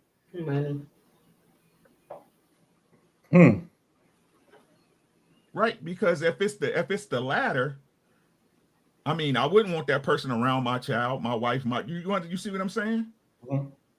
I get exactly what you're saying. Right, and if it's all for the money, then hey, I'm trying to think that through because it's shit. I'd imagine that it's Go a ahead. mixture. I think it's a mixture of both, because if you're presented with the money, if you didn't have the proclivity, the money wouldn't matter, right? Yeah. Okay. So to me, so walk it back. If you're there in that atmosphere, you obviously have the proclivity. Now, if the right amount of money warrants or brings forth the right amount of action, now someone solicits the proclivity based on the right amount of money. But if a man of that caliber wants to solicit a certain action, is looking for someone, he doesn't have to look far, because everyone in that room is already assumed to have that certain level of proclivity, because you are there past a certain time, because I'm the devil that showed up. And you're here past this for a certain point of time. Now, say that you're here past a certain time and you miss the deadline of leaving. Okay. Now it's a situation of tempting someone to pass a certain level of proclivity or a proclivitous nature that you normally don't necessarily involve yourself in. Now it's a situation of being tempted, and then if you do not necessarily engage in that proclivitous action, now it's a situation of either forcing you or convincing you to do so, if that makes any sense. Yeah. So back to my original statement, if the proclivitous nature is not there, then the money wouldn't matter. Come on, Take Heed. I see your gears turning. Come on, Take Heed. No. I love what Boss Man said, and I love what Ricky said too. But the truth is that a woman will fuck you if you have the right amount of money. You don't even have to look good. Shabba Ranks is one of those men that don't look good. Not according to the people of Jamaica. No. Mr. Ugly Man. Also, listen. Also, if you look at Tupac Shakur, you took off all his clothing that he wore. Tupac wasn't too handsome. Also, if you look at Biggie was not handsome either. That money, Biggie was a dope boy. He was a dope boy. And the thing is that girls knew back in the day dope boys had money. So they will fuck dope boys. Long as you have money, they gonna fuck you. Women gonna fuck you if you have money. They gonna do it. That is the oldest profession in the world, and it still ring true today. If a man come up and be like, "I give you $1,000 right now to give me that ass," but she in trouble and she going through some shit, and she not living well or none of that stuff, or she living with somebody, or she just struggling, she's going to fuck this man and not know him from Adam. But what if it was a Tupac and he ain't offering her no money? She got the clout. She got the clout because she's not gonna fuck Tupac. I'm about to say, so take heed. Women in general, if women in general look at men on a spectrum for the most part. Women aren't just only looking at men hypergamously just on fiscal means. Women will look at men and take the brokest. I mean, if I just let statistics show, they will take the brokest, non-productive, non-intelligent, unacademically sound individual just because he carries himself like someone who is of whatever caliber they're looking for that moment. Okay, so it doesn't have to be about the money. All right, because I've always had a decent amount of money. Okay, and I promise you, I wasn't always picked. Okay, so essentially speaking, is that it doesn't always have to be about the money. I think it you can lying. be. I think you lying because I'm gonna share with you. I think you lying. I don't know. He light skinned. I don't know. No, They had he to air light those out. and let me share something with you, boss man. And I'm not being I disrespectful. knew that was coming in. I'm not being disrespectful Here we because go. you're a man. I'm not being disrespectful, but you a pretty boy. You a pretty boy. Women, you didn't even have to. You didn't even. And I'm not trying to call you a boy because you're a man. I understand. I understand the Monica. thing is that you the type of man that because you're handsome, women gonna shake it just for that. They're gonna shake it for that. But I'm saying in general, women will come to men on account of money. Like, look at our pain right now. Look at our pain. If our pain was not married, but the money that our pain got, okay, the money that our pain got, okay. I ain't trying to be funny. The money our pain got, a young woman, if he said, "Listen, baby, come to my house and shake it for a little change for daddy. Come shake it for a little change for daddy." She gonna come. She's going to come. Women do shit for money. Take off the glasses. I'm telling Filthy you, motherfucker. She gonna come in more ways than one. I just want to put that out there. I understand what we're trying to say, but women, if she doesn't see the man with, I just want to put this out here real quick. If she doesn't see the man that she's with, right? I'm just saying. If she don't see, Let it play, Dickie. I know. You know what? Let me cut it off. Hey, well, listen, I forgive you for saying even Shrek can get some ass if he has a lot of money. So the toughest things any man has ever done is turn down a nice piece of willing, steaming ass piece of pussy. Oh Lord. Hey, what I want to say to you, you said one thing about the woman going for the money. You said one thing about the woman. You said a woman in dire straits will take the money, right? So we got to move the dire straits out of there. The average woman who's not in any trouble, is she going to take that $1,000? That's what we need to talk about. Not whether she's in dire straits. Is the average woman, if nobody knows about it, and somebody comes up to the average woman whose life is pretty good, say, I got a bean if you give me some ass. That's what we need to know. Either you have proclivity to do it, or is it just the money? That's the thing. Marsha Ambrose did an interview. Okay. I don't know if anybody's seen it. If you hadn't, go Google it. Marsha Ambrose did an interview. You know she's a millionaire. She said after her show, there was a very nice couple that was standing in line with the rest of the fans to get an autograph, hug, take a picture. She said she kept seeing the couple step back and let other people in front of them. She said, "Oh, that's so sweet. They're so nice. They must have time." She said when they got to her, they were the last two people. They walked up to her. The guy had a big ass fucking suitcase. He said, "I went out and got this." He said, "My wife and I want to fuck you tonight. There's $250,000 in this suitcase." She said, "Go watch the interview." She said, "I took it and I let both of them fuck me." In other words, 20 in the front and 40 in the back. She said, 40 in the back. She said when she let them do it, she said they ran her so hard she would never do a threesome again. She said they did her in. But BMU, that goes back to my point. It goes back to a proclivitous nature. The money didn't matter because she already had the money. She didn't need a $250,000. Exactly, It goes bro. back to the proclivitous nature. Right. If you have the proclivitous nature, the money does not matter.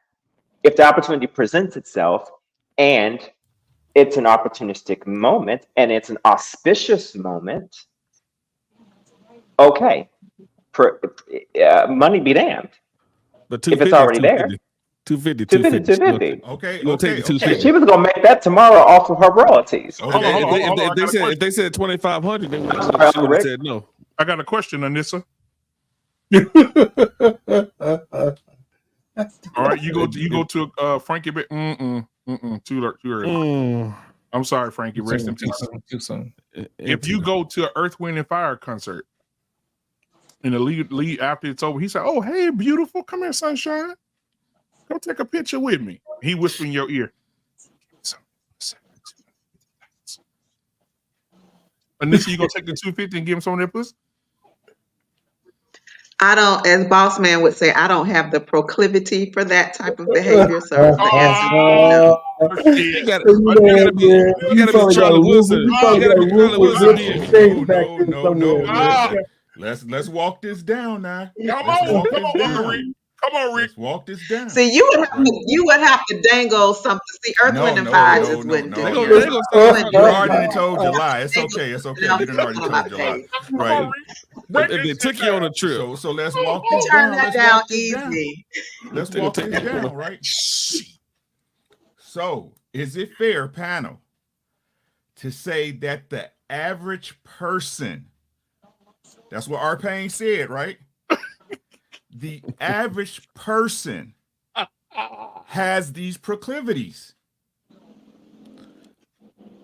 Is it fair to say? Yeah, I think yes. I think the average person does have these proclivities.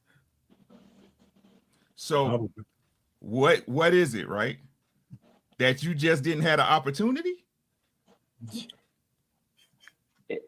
Inauspicious moments, yes. She over there calculating, man, what can I buy with this money? I'm asking a question. I'm sorry. Were you talking to me? I missed it. Yeah, talk to the panel. I'm asking a question. No, this for everybody. This Uncle Rick, for everybody. Uncle Rick, I'm gonna say, because back to Tay Keith's point when she was saying about she said that I was not being truthful in my experiences. I'm just gonna say no. I'm actually telling the truth. Like I would listen.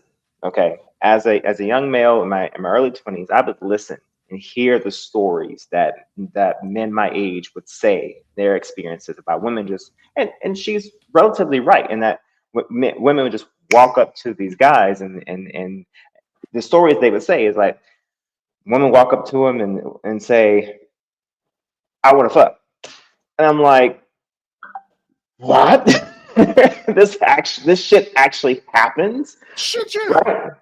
And I'm constantly hearing cycles of this, and I'm like, where is this shit happening at? Because this is not happening to me. And I'm in my 18, 19, 20, this is not happening to me. Okay. You ain't just got off the curb yet, man. You had to get a 40-year-old woman. You got 40-year-old. You've been good.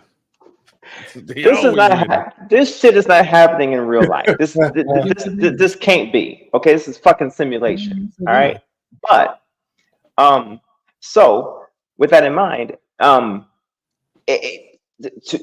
my experience, I've never experienced this.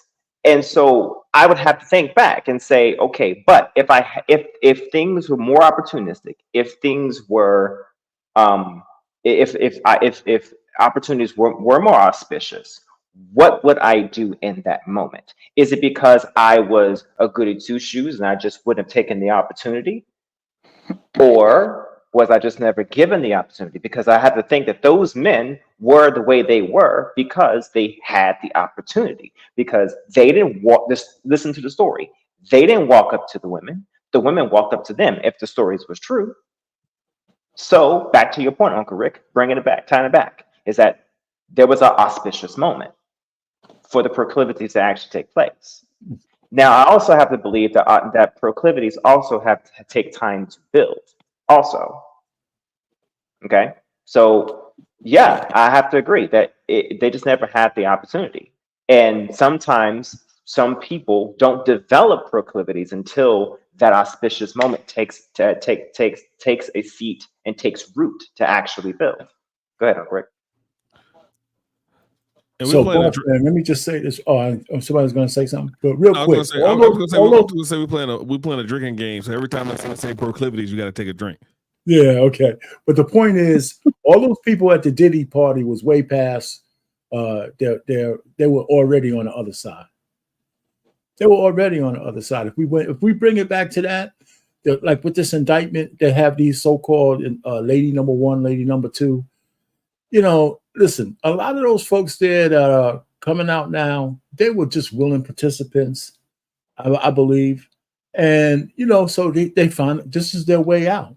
And if this RICO charge that he's under, of course, is something that was for real criminals. He might be a criminal, but now they're just saying because he had a business, they can get a lot of people in a circle and call it a RICO because you could drive a truck through that goddamn law, you know?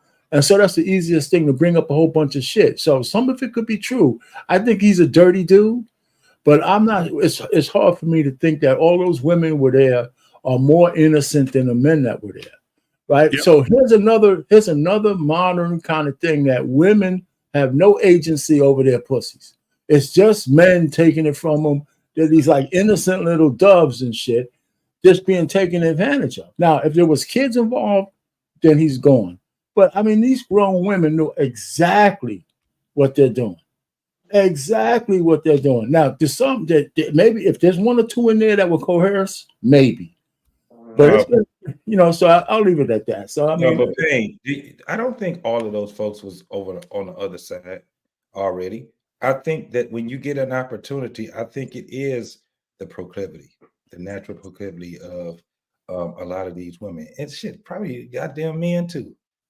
Yeah, well, yeah, of course. So a lot of these folks that be hanging with these stars and shit like that, you would be amazed at what their life is. They homeless, they living with other people, out here trying to make it. They ain't got no goddamn money, ain't got no money saved up or none of that shit. So that lifestyle that they get, that they're in there, is natural for them once you enter somebody that actually is what they consider the plug or the person that got the money or the clout or whatever it is. It's like, I'm telling you, it's like Chris. Y'all know how it get during Christmas time. How everybody start having this little gleam in their fucking eye. It gets weird. Motherfuckers start saying and doing weird ass fucking shit during this time. That's how it is when you get around these goddamn people. I'm telling you. And when you go to something like a Diddy party, now imagine Diddy probably is like his parties are probably the creme de la creme of parties. Right. Just understand why all of these people keep saying they wasn't there all the way to the end. I have not yet, other than the people that's the two people that were saying that they were at the end. Everybody else say, yeah, I've been to a Diddy party, but I left early. Okay, leave that part out. Let's go. Nobody, listen, when you start dealing with these type of celebrities, he's an A-lister celebrity. Okay. But honey, they there. We in. And they gonna do some weird ass shit with all that damn how much so we're in agreement. They were willing participants. But is it the proclivity or is it the money? Yeah, they were willing participants. Listen, it's both. They're willing. These people are looking for something, man. A lot of these people are looking for. That's why they're there. I mean, so we're trying to say, they stumbled upon the Diddy party, and then all of a sudden they saw the lights and think, shit, man, I'm here, so and I can't feed myself. We keep adding that part to it. We don't know whether they were that destitute. They were at the party to have some fun, And they got it. I was just saying to your spot when you said they was on the other side. I don't think. I think they were on the other side already. They were down for what was going on. Yeah, but if you get an opportunity, guys, go to because I want us to move to the because I missed a hot. I'm not hear what you're saying, JG, but go ahead. Say what you're saying, BMU. I want you guys to go look at something on Netflix. I think it's a docuseries, maybe. Shit, I'm not. It's been a long time since I've seen it. It's called Sex Life. Yeah, I saw it. Yeah, I didn't see it. And if you go on Sex Life, this woman and her husband, they tried to spice their marriage up to go to a sex party, and they wanted to have sex in front of everybody. It was just like a Diddy party. It was. And so they went to go have sex in front of everybody. He started kissing on her. She said, "Oh," then she said, "I can't do it. No, I don't want to do it in front of people." Well, their neighbors invited them. So the neighbor's wife came in and said, "Oh, just relax. I'll help you." The neighbor's wife, her husband was on the other side of the house. She got on her knees in front of everybody, pulled that thing out and say, "Just say you want me to do it. It's done." The husband looked at the wife and said, he said, "Do it." Neighbor started getting him here right there. Mm-hmm. The next day, "Hey, good morning. You want me to drop your kids off at school?" Like ain't shit happen. Weird. That's why I love gated communities. Weird. All the fun is behind the gate. Baby. Shut your ass up. Can I say something on this? Shut all the way up. Go ahead, guys. When I had the limousine company, I came across the swingers lifestyle because I was taking upstage lawyers and judges to these parties. But let me tell you something. This is why some of them can get along, fuck each other, and sing kumbaya, where us Hispanics and blacks are so concerned on whose penis went to whose vagina that it lets us get off track on what's really important. You're right. They all do their thing at night. They party, they do lines, they drink, and then next morning they're back at work being judges, lawyers, and it's like nothing happened, and they're married for 40, 50 years. You know what I'm saying? But we're here worried about our husband talking to somebody else or doing this. I think we just put too much emphasis on that aspect of life, and we let go of what's really important sometimes, which is family, which is building. You know, these people don't take sex that seriously. It's for fun and it's for pleasure. And I was shocked when I saw the things that I saw and the things that would go on in the back of my limo. I mean, my company's name was Lucky Limousine. I mean, it was people getting lucky from the minute I picked them up, from the minute I dropped them off, and it was crazy, guys. And I was exposed to I was culture shock. I'm like, holy crap. I know this officer. He's a sergeant. You know, he's the police chief. But what's his name? It's a secret cult. It's a cult. What's his name, Grace? Oh. What do you mean? What's his name? What are you talking about, Uncle Rick? So they were just fluid with all their predilections and their predispositions and their propensities. And then nudists. There's a nude beach in Miami. No, I didn't say proclivities. I said all the other things. So today's show is presented to you by the letter P. We try to elevate the dialogue. We try to elevate the vocabulary of the audience.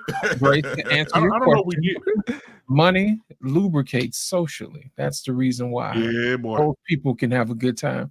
We're the only ones who get headaches when the bills show up. You know, speaking of bills, let's talk about this super chat over here. Big and 11 cents, $10. What did he say? I'm sorry, man. I did that. He said, BMU, they're saying Diddy has been denied a bond. That's right. Yeah, they're not letting the diddler get away, brother. The yoke of the devil has been destroyed. Fuck the frail shit. You ain't gonna make it out of this one alive, y'all. Hey, we ain't gonna make it out of this one alive. Man, you know what I'm saying? It's over. Man, run that man his music for his super chat, man. It's been a minute. I got him. You can give him let me see. Run us something good, man. Let me see. Y'all want I gotta give him this for sure. Here we go. Funky Monkey. Hey. If y'all want to see what we call it, what was her name? That was Funky Monkey, wasn't it? No, Big Monkey. Something. We called her something. Chunky Monkey? Yeah, we The called her lady was something. a bad prediction. Horrible prediction. That's our Payne's girl. Yeah, our Payne get blushing when he see her. Don't put on me. You know.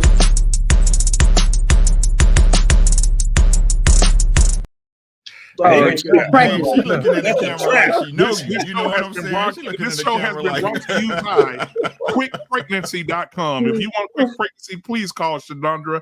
She's gonna get your ass. Can y'all pull out of that? How's y'all pull out game with that? Ain't nobody pulling out of that. Didn't say he said no. Listen, I got a proclivity to shoot the club up. Jelly and peanut butter go Whatever you want, whatever you need, my heart belongs to you. Oh, whatever you need, then nothing I won't do. Oh, whatever you want, my heart belongs to you.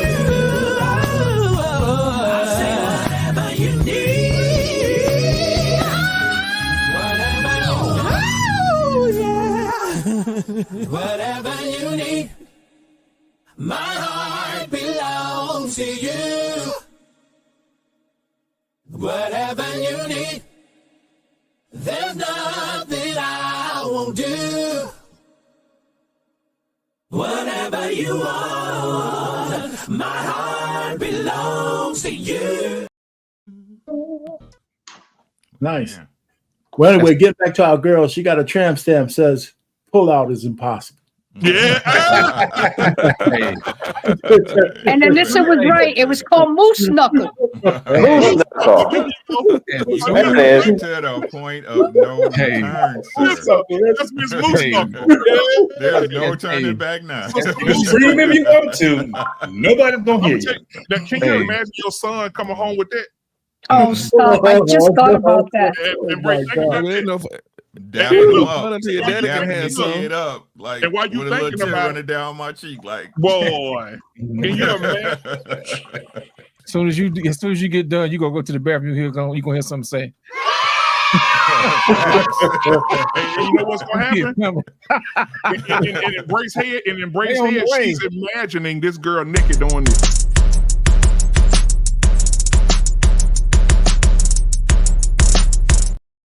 I'm a grandma. That's it. I know it. Your son gonna be like so crazy, boy. He gonna be beautiful, ain't she? He got one more time. The black woman, the baddest boy. Yeah, we're gonna have a baby shower online for the kids. I ain't gonna lie, y'all other races, y'all missing out. I ain't gonna even lie. In your 20s, you pulling out of that in your 20s, Arpain?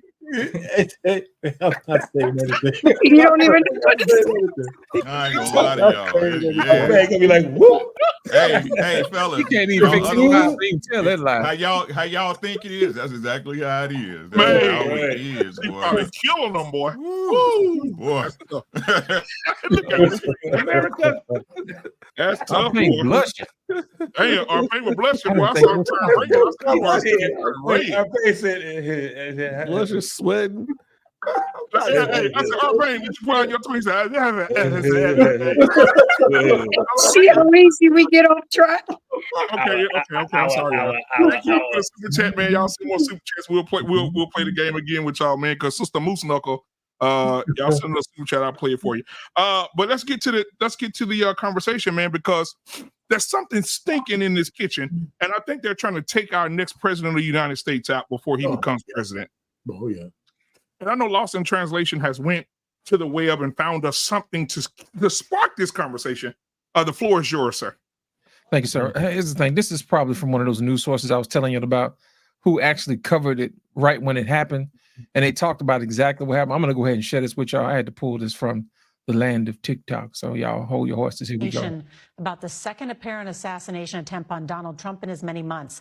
This is just coming in too. President Biden tonight spoke on the phone with Trump. The White House describes the conversation as cordial, with Biden sharing his relief that the former president is safe, and then Trump thanking Biden for the call. And it comes as this man, 58-year-old Brian Wesley Routh, is now facing 2 federal charges after a member of Donald Trump's detail noticed the muzzle of his automatic rifle poking out from the shrubbery along Trump's golf course. The FBI called the threat against the former president extremely serious, but the Bureau says it has no information that Routh was working with anyone else. We also learned today that phone data places the suspect at the golf course as early as 2 a.m. He was discovered at 1:31 p.m. The Secret Service says the suspect never took any shots, but where the gun came from is a big question tonight as we learn more about Routh's criminal history. Just to give y'all a little background, when they found the rifle, it was in the woods right along the fence line. He had 2 backpacks, one full of snacks and some type of ceramic tiles, a GoPro camera, and an AK-47 with the serial number scratched off so they couldn't trace it. Something is afoot. That's the second attempt within 2 months. We're gonna start get us a little round table action. When y'all found out about it, what was your first thoughts? We're going to start with Professor at the bottom here, sir. And then we're going to go move on to Rick next. Well, I when I first heard it, I figured out why Trump doesn't want to have any more debates, because every time he debates, he has an assassination attempt. And I don't, and I don't think this is the last time. I think they're going to try again. I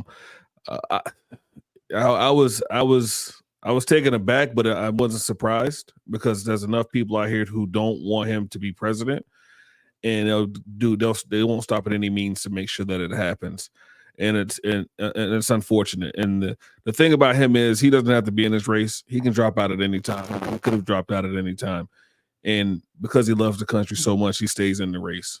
And it's sad that someone dislikes a civilian of the United States so much they want to take him out. But I wasn't surprised that it happened. And I won't be surprised if someone tries to do it again. All right, Rick, it's on you. And this is next. When I heard about it, I thought to myself, it's a lot of lone gunman theories going on lately, ain't it? Mm-hmm. It's always a lone wolf, man. Mm-hmm. It's funny how when things get tight for certain people or certain parties, people start ending up dying. That's all I'm gonna keep saying. Mm-hmm. Mm-hmm. That's just weird to me. Yeah. I mean, because it ain't that serious. Word. You think you just fell out of a coconut tree? For real. Mm-hmm.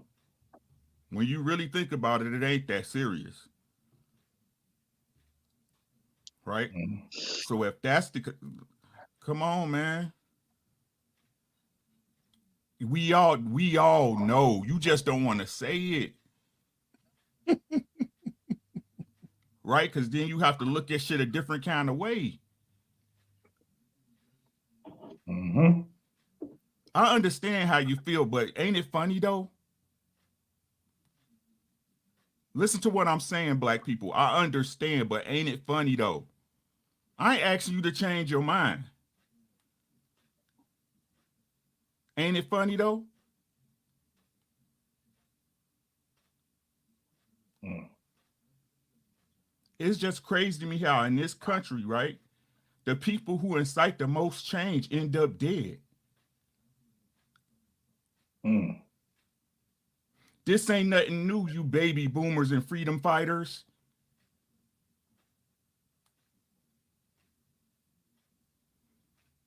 But hey, I keep telling y'all, vote for who you want. Mm-hmm. Vote for who you want. It's cool. I keep trying to tell you, because that all that shit don't matter at the end of the day till it get to your door. Mm-hmm.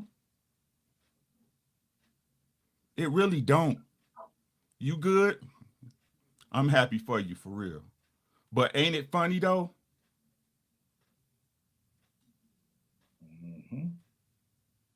If we being adults and we being human beings towards each other, the brothers and sisters we supposed to be, right? Fuck the snap shit. Fuck the what you think I am or what you believe you know or what you think I know, right? But ain't it funny? And if you can't answer that honestly, I don't want you around me. I'm being honest with you. Word. It's cool. That's all I got on. Thank you. Anissa, then Arpane, you next. When I first when I first heard about it, my very first initial reaction, I have to be honest, I was like, they missed again? Like, how Oh, they miss get his out. ass twice? Wow. Damn. That's what I God thought. damn. That Wow. big ass target, and y'all missed him twice. Listen, if Ain't as big if as you think. these obviously are just people just working and maneuvering off their own craziness. If somebody wanted this man gone, they would hire, first of all, professionals, and he would be dead by now. They keep talking about the Iranians or whatever. You think they can't get rid of your That's how ass? You you think they do would it. be That's you how think you they do would it, be huh? going through all of this that these people are going through? He would be deceased by now. So let's just be clear about that. That was my initial reaction. I was like, again. That shit lame as fuck. That's what I thought about it. Arpane, you next. Thank you, Anissa. Appreciate Well, your you know, I mean, honesty. she's not far off. What they're doing is they're ramping up the rhetoric and hoping that one of these crazy Americans will do the job for them. They just need to keep them vulnerable enough to get hit. But I just think that there's something that's not being said to the most of us. I think that Kamala is losing big, and the networks, with all that propaganda, the real numbers behind the scenes, they're just trying to keep from us. And because when they do random talks, almost anybody does random talks to people on the street. Ain't nobody want to vote for her, man. You're right. Except for a couple of, black sycophants and, and sorority sisters. And sissies. So Mm-hmm. so I just think it's worse. I think they're losing worse, but I think she's a throwaway candidate anyway. That's why they didn't want to dirty Gavin Newsom and shit like that. But Trump is a threat to the ideology that has been plaguing us for a decade, and that's the rise of the alphabet mafia, the gender affirming care, the far left debauchery, the end of marriage, unfettered feminism. All those things die with Trump. Boys playing girl sports. Yeah, the Title IX, the stripping of Title IX, all that stuff dies with Trump. I mean, these are tangible things that he's already said he's going to change. Now, some people might say it don't make a difference, but I'm telling you, as far as I'm concerned, I don't give a shit how bad Trump is character-wise. That shit matters to me. It does. The debauchery of the left, I think it's, and the demonic hold they have on the black community. That shit will be dealt a real big blow as well, especially if the numbers of blacks who are defecting. And I've been on this for a long time. So anyway, so the attempt on his life, this was an attempt that was really thwarted by maybe luck or by somebody actually doing their job, because the guy never got a shot off. They saw him and stuff like that. They caught him because some bystander had his license plate. So I don't know how they're going to protect this guy, but he's not going to stop. He's not going to stop. But I agree with Anissa. If they were hiring some of the guys from the TV shows that we see, he'd be gone by now. Ain't none of that shit going on. But that's a dangerous game too. Yeah, you go. Because once you start hitting, once you get professionals to hit targets, then everybody's a target. Yep. And everybody's a target. So I'll end it there. Appreciate it. JT, it's on you, brother. Yeah. First and foremost, man, black people got to stop thinking that this shit is a black and white thing. Those days are over with. Do y'all see these fucking ideologies out here that ain't got shit to do with whether you're black or you white? Woman, man, gay, straight, Goddamn, you got everything that's way above that right now. If Trump gets assassinated, there will not be a race war. That's over with. We ain't doing who? Who gonna fight who? What are we talking about? A bunch of people crying. That's all it is. America ain't about a bunch of motherfuckers ready to go to war. That's crazy. Secondly, y'all must don't know how hard it is to kill a damn president for real. We ain't talking about you just got some motherfuckers that just came out the academy and they just, that's why when you seen when that woman got scrutinized and they were cussing her ass the fuck out and they were like, you got to get the fuck on, because they knew somebody had to take the blame for that shit, because there's no fucking way you're gonna have somebody on a goddamn roof and people telling them that the motherfucker right there, why is he right there, right? You see what happened? He wasn't supposed to have got a shot off. The motherfucker that just had with them low risers, didn't he have some fucking low risers? One of them low riser jeans or some shit he had on? Top too look like. Now hard to top. We ain't seen one black person out here trying to assassinate him. One. That man was, how old was he? 53, I think. 53. Then you had the little boy. What was he, about 21? 21, I think, yeah. What are they all, what they got in common? They They're lone white. wolves. They white. They fucking white, and what they just supposed to be some random act. Man, this shit is a goddamn, this shit is crazy, bro. This is the craziest thing I've ever seen before in my life. It is not about race. It's not. When you talk about Kamala, how is it about race and you got a goddamn woman that black people are saying that she's black? And even when she said that she wasn't, they still say she black.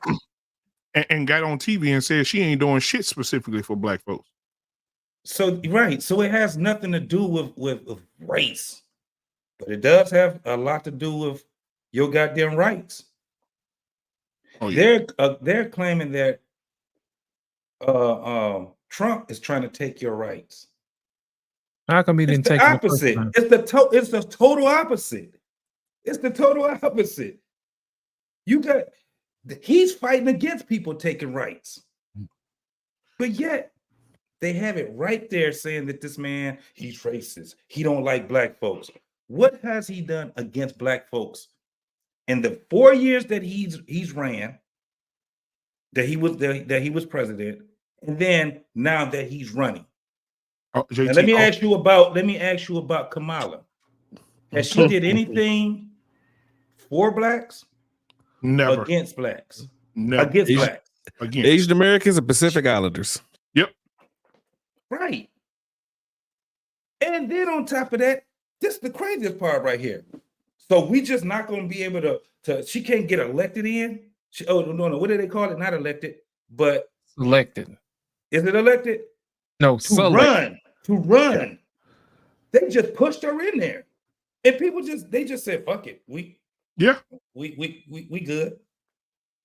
We want to put our pearls and checks on, right? Well, the Obamas did not. The Obamas did not want that. They wanted to have an open debate. You talk about that Caucasian man with that black woman? That's a Caucasian man. That one. That nigga. The oppressor. That Caucasian. He Caucasian. Y'all keep talking about this motherfucker. Why do we give a fuck about race anymore, y'all? I'm gonna be 100. Why we give a fuck about that shit right now? It still matters, JT. It still matters though. But it's been proven. Black folks ain't for black folks. White folks ain't for white folks. It's the ideology that people are about. It's not the race. It's the ideology. It's all what you believe. We keep seeing like I told them niggas, black folks and white people against white folks, and then we keep trying to put this 1960 shit out as if the shit is still the same thing. It's not. Hey, it just had a nigga swing. It just had a nigga swinging in South Carolina for the rope. I mean, I'm just saying. But go ahead. Right. But when you're talking about it in totality, what I'm saying is, I'm not saying that racism doesn't exist. I'm not saying none of that. But what I'm telling you is that ideology is the biggest thing right now.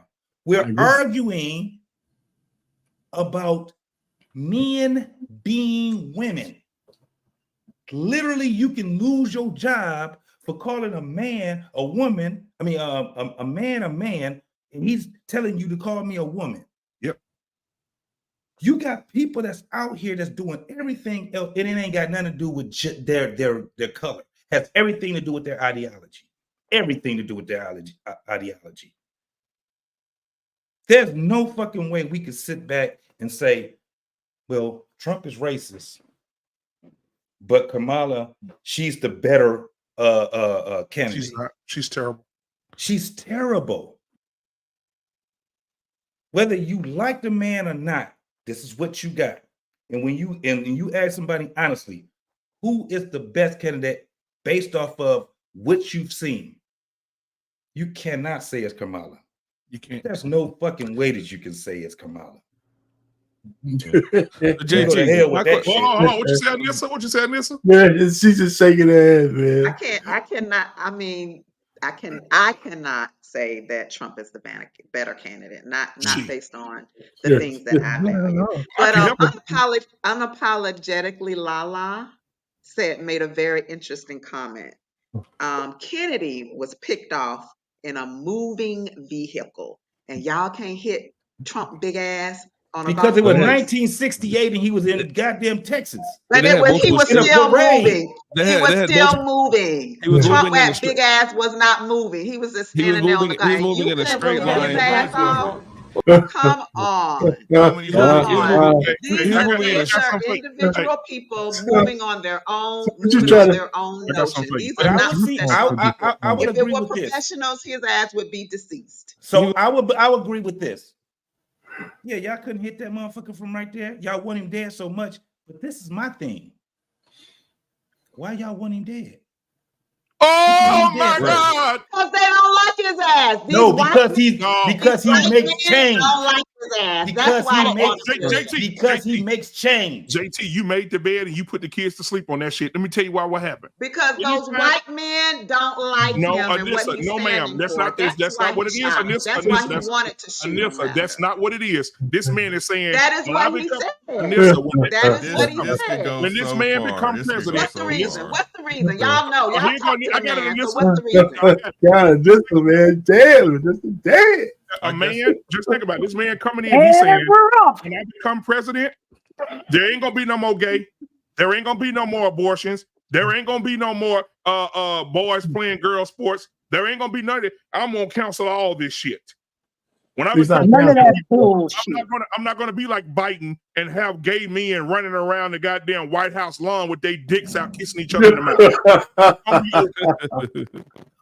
Trump already said it. And on top of that, Anissa, for people that ain't never had to live below poverty, it is a shame that we got 4 million kids in the goddamn system that ain't got no families to go home to, and when they age out, they give them $400 a month. Word. But you mean to tell me immigrants can come over here and get $14,000 a month, $5,000 in fucking food stamps, and Joe Biden and this bitch are sitting there watching this shit come over into the country? They watching the motherfuckers see the borders are. Them motherfuckers coming over here getting $14,000, $3,000, $8,000, and his kids in the fucking foster system can't even get $600. You tell me, Anissa, imagine this. If you was out on the street, Anissa, and you went to a person's house and the system gave you $300 a month, you say, God damn, I can barely get by. But the little Mexican boy down the street just came over from Mexico, crossed the border, and he said, look at me, I got $5,000. You don't want to kill him. What? That's what's happening. That's what's happening right now in America. Them immigrants coming over here getting $14,000, $5,000, eating, having a good time, buying cars, living good. They even paying people to let them move in with them. Yeah. And Kamala Harris sent her bird beat face ass in there. Joe Biden damn near dead himself. He got one foot in the grave and one on the fucking banana peel. And they're allowing this shit to happen. Wearing Trump hats.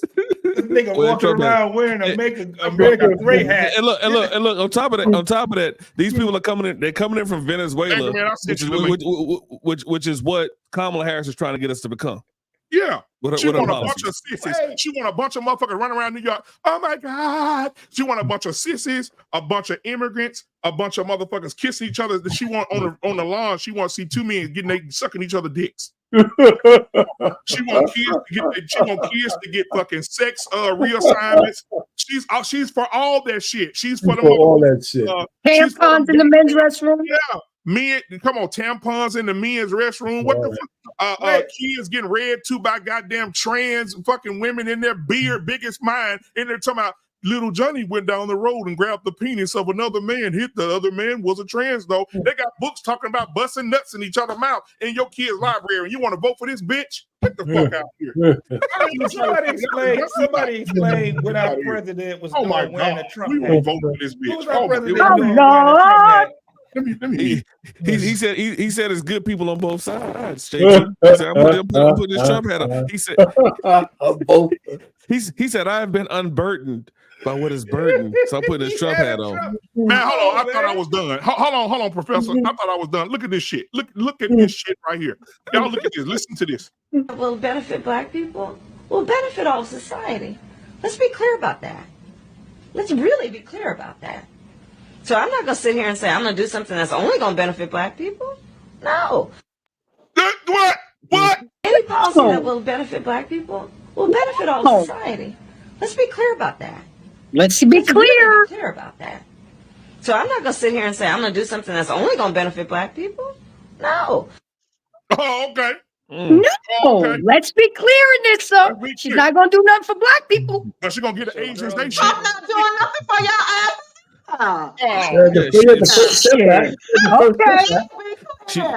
She did the Asian Americans though. Hold on, guys. Let me say this. Let me stir this up. I have daughters, and I don't want my daughter to go to a basketball game and a big 200-pound or 175-pound, 200-pound nigga coming down dunking on my daughter, put his dick on her forehead.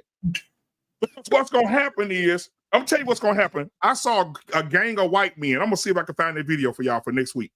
It's a gang of white men that got their AK-47s on their back. And they said, if you think that you're about to come to this school and wrestle my daughter, play basketball against my daughter, or put your hands on my daughter and you were born a male, he said, listen here, Sparkle Farts. That's what he called them. He said, listen, Sparkle Farts, we are ready for any motherfucker that come in this town, that's a man and trying to be a woman. Them white boys you talking about, Anissa, them white boys are not playing no games. They ready to go to war right now. That's why this weekend. Oh my God, do you know how many white men are exactly Anissa, what you're talking about? You know what, Let's Anissa? be clear. Hold on. They're some of the main ones that are trying to transition. Anissa, Let's we be have clear. one of the biggest. But you have every right to feel that way as a parent. Anissa, we have one of the biggest gun shows in Dallas, Texas this weekend. I'm going to got one whole fucking Saturday, and I'm gonna go out there and I'm gonna interview people, and I'm gonna ask them, and I'm gonna sit in that line, and I want to show you how many white boys line up in that line with them Trump shirts on. And I want to ask them, how y'all feel about the trans community? How y'all feel about them boys wrestling your daughters? How y'all feel? And watch what I bring you back Tuesday. They ready to kill anybody that's want to be gay. Them boys that want to be in the bathroom with their daughters, they ready. They're not playing. They ready. And that's why I said, if you fuck with Trump, you fuck with Trump, and they trying to hit Trump, and the white boys get pissed off, this country gonna be upside down. And BME, what I don't understand is how she wants to give you $6,000 for a kid. But I sent it to the wrong fucking person. I sent it to Snowman. She wants you to send $6,000. She wants to give you $6,000 per baby, but then wants you can kill them at any point. Yeah, you can get rid of babies up to birth. And what Trump said, and what Trump said, the Virginia governor did. Virginia governor did say. There's 20 states that you can get rid of a baby from week 20 to they have no dates when it comes to the weeks. So they don't give a shit, Professor. They don't care. You can get rid of the babies. Professor, that makes no sense. Trump's position on that is, and he has flip-flopped again, but his latest position was flip-flop all the time. Go ahead. But I'm giving you his latest position. Okay. His latest position on that is he is not going for a national ban. He is going to leave it up to the state. He's been that way. He already said that. If your state says 6 weeks, that's what it's going to be. No, State says 20 weeks, that's what it's going to be. But If Correct. your state says There's up a to lot of birth, there's a that's lot of what it's laws. going to be. No, It's not going to be Listen, up there's to a the lot of president. laws. It's But going to be that's up how to the Every state. state has its you're own right. laws. You're right. And that's how That's the law. that's how it So he is not that's how it trying to should be. ban abortion. He is No, not no, no, no, trying no, to no, ban no, no, no. You're abortion right. at all. But no, he He didn't wants that's to how leave it it up should to the state. He that's how wants it to be should subject be. Wait, to hold the on, rules, to the Anissa. laws of your Listen, state. it should be So with the stop trying to state. say that Trump is against abortion because he's not. Well, No, no, I'm no, no, not no, no. I'm saying gonna that. talk to. Let I me talk disagree to with this him part. on that point. No, no, no, no. But she said something that was 100% untrue. She said he flip flopped. When he was in presidency, the only thing he wanted to get rid of was that Wade versus Roe v. Wade.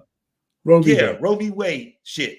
But he already said, I'm going to leave it to the states. He didn't That's right. flip flop. That's what he said when he was president. So you lied about that one right there. Yeah, the only thing he flopped on was the But IVF then thing. That's stop the saying only that thing he's he flopped on. anti-abortion because he's not. Who said that? Who We never Stop said saying that. that he's No one. anti-abortion We because never he's said not. he No, was. He's We no never said different. no, He's no, no different. Anissa. The only reason why people think that he is Hold on, Amy, anti-abortion man. is because Project 2025 stamped his name in Project 2025 and No, just people stamp his name on that entire plan. Trump has always been for abortion, even in the last the town hall he did prior to the debate with Biden. Right. Even there, he even stated that he was not against abortion and not for an abortion ban. The only thing he did say was that there have to be some sort of punishment. But even there, he even said that it has to be left to the states. The only thing he flopped on as it relates to reproductive rights is IVF, to which his presidential nominee, vice presidential nominee, JD Vance, then comes back and tries to save face. But I mean, he flip flopped in favor of it. How Though. is He he gonna be flip-flopped Right. negative to Right. yeah. And the Republicans are against the Republicans are actually against about the abortion ban. And in my eyes, I think West Virginia has it the right way of how they want to do it, where grape, incest, life of the mother, as well as if those are the cases, you have to prove that those were the cases that you got rid of that child. So I agree with West Virginia when it comes to that. I don't agree with the Republicans and other people do not agree with Trump when it comes to the abortion. But he's never been against a nationwide abortion ban. He's always been both ways. This is the thing. You got to give him something. You got to give him something. This is what I'm saying. Even if he, as a man in his heart, is against abortion, he know he can't come out and say he's definitely against it. Right. That's just going to be another excuse for people that don't like him to dislike him. No, he's letting them eat that. He's letting them fuck themselves up. Because remember what they're doing. Right now, you got motherfuckers sitting there telling motherfuckers that they can have abortions all the way until when? To term? To the baby's born, yes. To the baby's being breached. And so then you got these same motherfuckers are sitting back trying to get a motherfucker to pay child support for a baby that ain't born yet. You can't have it both motherfucking ways. Mm-hmm. We're gonna have her to relinquish her rights because she don't feel like she's ready to be a mama. But no, nigga, you gonna be daddy even if he's 5 months in the womb. That's crazy as hell. Or if you kill a pregnant lady, is it 2 murder charges? If it ain't none, why are we charging to kill the fetus if you murder the mother? What's the argument that they had too? I have an explanation for that one, but go ahead. Well, here's the thing. One thing that's being overlooked as far as the reason why there's so much dislike and hatred for Trump on the left, and there's so much love for Kamala, because this goes along with this war against masculinity that's going on in this country. That's what I was saying. Yep. Trump represents the traditional masculine male. You feel me? And they hate it. They despise it because they want to get rid of it because, of course, they've attached the concept of patriarchy to white men as if only white men operate in patriarchy, which is totally ridiculous. Mm-hmm. The reason embrace, to answer your, I think I may have mentioned this before to someone else, and I'm going to probably mention it again another time. But the reason why there is an attachment of statutes and legislation or statutes and penalty on a woman who is deleted while she is carrying is because of how these how the penal system works as it relates to when laws are assumed or attached to a fetus when the woman is pregnant. It's how that situation works. So I'll try to do this very briefly. 1 USC subsection 8, okay, defines what a person is, okay? And how that defines a person is all the way up until when the fetus is born. That is when it defines a person. So all the way up until a fetus is born, you are not considered a person. The law or this country has defined that every Homo sapiens sapien is not a person legally attaching a legal entity to a naturalized entity covered by a statute, legal principle, and maritime law is not a person that is able to be sued, sue, utilize law, or be penalized by the law until you are a person. Okay? So, however, there's a caveat to that, which Angerman brought up, I think, a couple of weeks ago, and you're bringing up now. And that is, if the woman who is pregnant is unfortunately deleted. Now, in that instance, that is when the laws are then, or the laws of the penal system, or the statutes and legislation is then carried to the fetus by proxy. And that's only carried by proxy because the woman had not yet taken a legal action to abort said fetus. She is then assumed to vouch for said fetus. Oh, there's an easier explanation for this. Sure. The easier explanation is the same reason why she can abort it, but you can't relinquish having to pay financial support to it. It's because the laws are biased against men. That's right. That's all it really boils down to. The laws are biased against men, and the reason why it's biased against men is because if you keep men in this state of subjugation, they do not pose a threat to the men that are at the top of the pyramid. As long as men at the bottom of the pyramid have women over them to basically keep them at a certain state through arguing, through disagreements, through child support court, divorce court, all of these different things, that means that those men do not pose a threat to the men at the top. That's all it really boils down to. The entire purpose of feminism and all of that crap is to keep the men at the bottom from rising to the top and overthrowing whoever is at the top and changing regimes the way it used to happen back in the day. Back in the day, if you had a king, if a dude was a soldier that was a warrior and inspired a bunch of men, he could end up becoming the king by challenging the king. So it's merely putting men in a place where they'll always be at the bottom so that they don't pose a threat to the ones at the top. That's really all that is. Takey, you wanted to say something, darling? Yeah, so I wanted to say something to what Anissa said and also what JT said.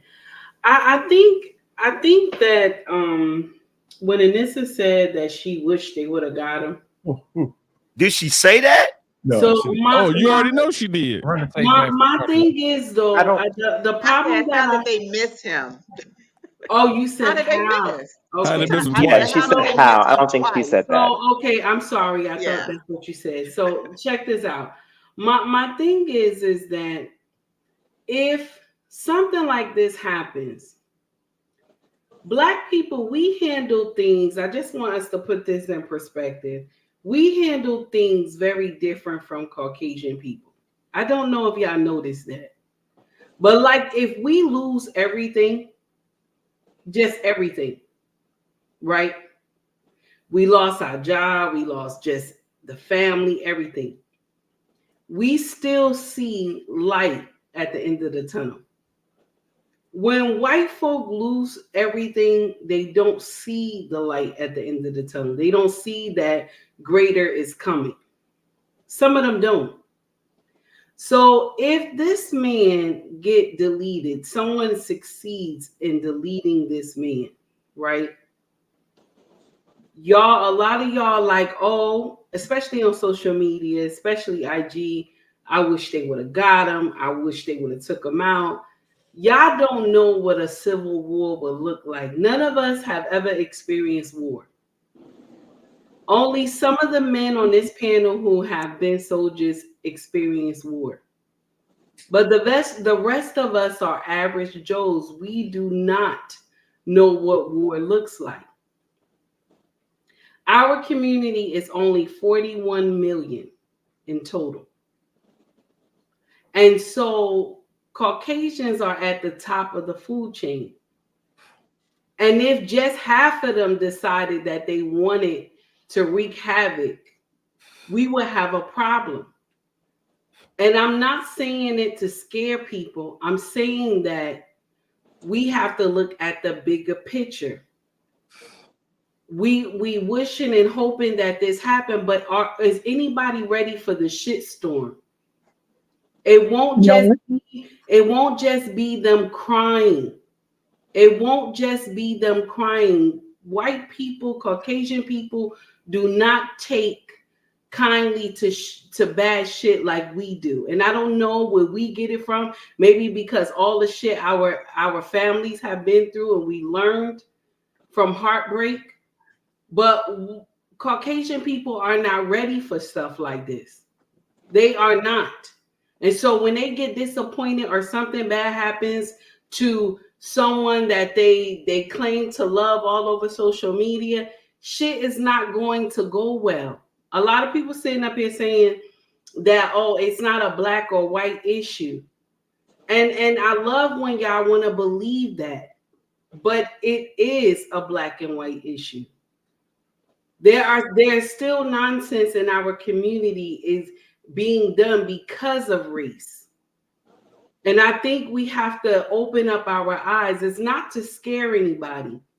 It is just to show you that if this man get deleted, a lot of us are not ready for the backlash of this. A lot of us don't have a safe haven to go to if something happens. Black America, we don't have links outside of the US unless you're married to somebody who has a link outside of the US. That's different. So for us to be all here, oh, I wish it happened. I wish it happened. I don't want to see this motherfucker burn down. I'm sorry. What I'm trying to figure out is how are Christian black folk walking around talking about some, I wish they would have got him. That's not Christian at all. And what Take Heed is saying is 100% correct. See, the reason why Negroes say goofy shit like that is for the same reason you don't care about Kamala Harris getting in office. Because if you think shit hit the fan, you think white folk gonna save you. You think they're gonna step in and protect you when some other country decides to bulldoze this country. First of all, no other country, they don't give a shit about your plight in America. They see you just as American as they see Donald Trump or anybody else in this damn country. You are an American. So whenever another country decides to come to this country and do whatever, they're going to view everybody in this country as the same. The West, Americans. And what's ridiculous about it, when you're talking about, oh, I wish they would have got him. This is still a human being who does not deserve to be shot at because he's running for public office. That's ridiculous. And it just shows that as much as the Democrats run around here pretending like Kamala's the best damn candidate that ever existed, if she was all of that, why the hell does somebody need to shoot him? Why she can't beat him outright in the damn election? Word. Why would he need to be shot? And I'm gonna tell you something else too, because I know a lot of the black folk don't believe Trump. I heard Anissa said if he get in office, you're still gonna be broke. That's a flat out lie. That is one of the biggest lies I've ever heard in my damn life. I became a 6-figure earner under Trump, and my income doubled every year he was in office. It didn't stop doubling until Joe Biden got his old rickety crickety ass in office. That's the truth. That's the truth. Flat out. So the other thing that really bothers me about this whole thing, when you're talking about Trump, they should have got him and all of this old foolishness, and it's like, okay, so you guys are gonna be able to weather another 4 years of inflation going up, another 4 years of the price of food going up, another 4 years of the job situation, another 4 years of the housing situation, because they lied about the jobs, claimed they had created 800 some thousand jobs. Turns out they didn't create any damn 800 some thousand jobs. Like we're not, the thing about it is a lot of people that's caught up in the rhetoric and in their goddamn feelings. And they're so deep in their feelings that they're ignoring the facts on the ground. Mm-hmm. They're ignoring the facts on the ground. And when it comes to this whole political landscape right now, which is really, it's really troubling when you think about it, the precedent that has been set. Mm-hmm. What I'm trying to figure out from black people is, how do you have a history of your political leaders being shot, and then all of a sudden you turn around and say you wish they would have got him? I don't know if you noticed or not, but nobody in this country that was a political leader that was ever assassinated was evil. If they evil, they don't get assassinated. If they full of shit, they don't get assassinated. It's only the ones that's trying to do something for the damn people that get their head blown off. But y'all ain't paid attention to that because you're too damn busy letting the damn media program your ass. Word. The shit is sad. Anybody that sat back and paid attention to the political landscape, paid attention to geopolitics, you know why this is going on with him. He's not a warmonger president, which is a problem for the military-industrial complex. They're not going to be able to make money with him. He's going to cause a problem for a lot of connections geopolitically, putting tariffs on countries, making them pay for utilizing and using the U.S., which is what brings in a shit ton of money into this damn country. Which is another reason why motherfuckers will want him assassinated. Facts. When the nigga, when he came in, this, and a lot of people don't even understand this, Angry Man. He cut that war shit out. And he told motherfuckers he was pulling the motherfucking U.S. out of countries we ain't got no business being in. And they got mad at him over that shit. Bro, we got motherfuckers, we've been in our military has been around this world. We've been in countries, dog, for 4-5 decades. Yep. He was like, what the fuck we still over there for? But it's crazy. It's even worse, bro. You know the one thing people don't pay no attention to? Go look at every Democrat that has become president. Go look at their net worth before they became president and look at their net worth after they became president. Mm-hmm. The only one that don't need nobody's money when they came into office was Trump. He the only one. So when you sit back and look at all of these goofy deals and you're like, why are they doing this? What is going on? And anybody that wants to bring up, because y'all love to bring up the insurrection, or as old boy said, the erection. He incited an erection, right?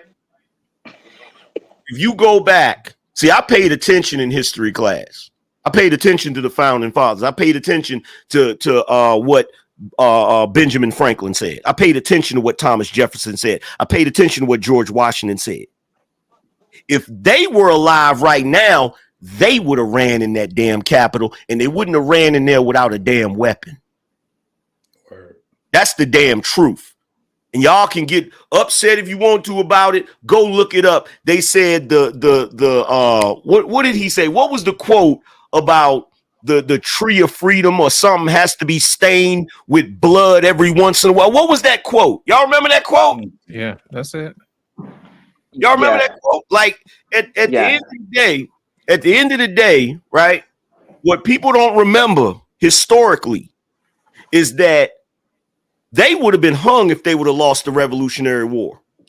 Who was that? Thomas Jefferson? Yeah. The tree of liberty must be refreshed from time to time with the blood of patriots and tyrants. And even in the Declaration of Independence, they did write in there that the people had the ability to remove the current government and create a new government if they so chose. That is in the Declaration of Independence in all fairness. And that's and whether people want to acknowledge it or not, right? Mm-hmm. The best thing going forward is whoever wins, they win, and they need to put the country first and have the best interests of the people first. That's the only way moving forward. Because I can tell you right now, if any lunatic succeeds at deleting President Trump, it's just like Take Heed said, the shit storm. It's going to be a shitstorm. That you're going to see. The shit storm in this country that you're going to see, especially if it would have happened that first time on television for the whole world to see. What did you notice when they shot at him? Did them people leave? They stayed right there. Nope. Stayed right there. They stayed right there.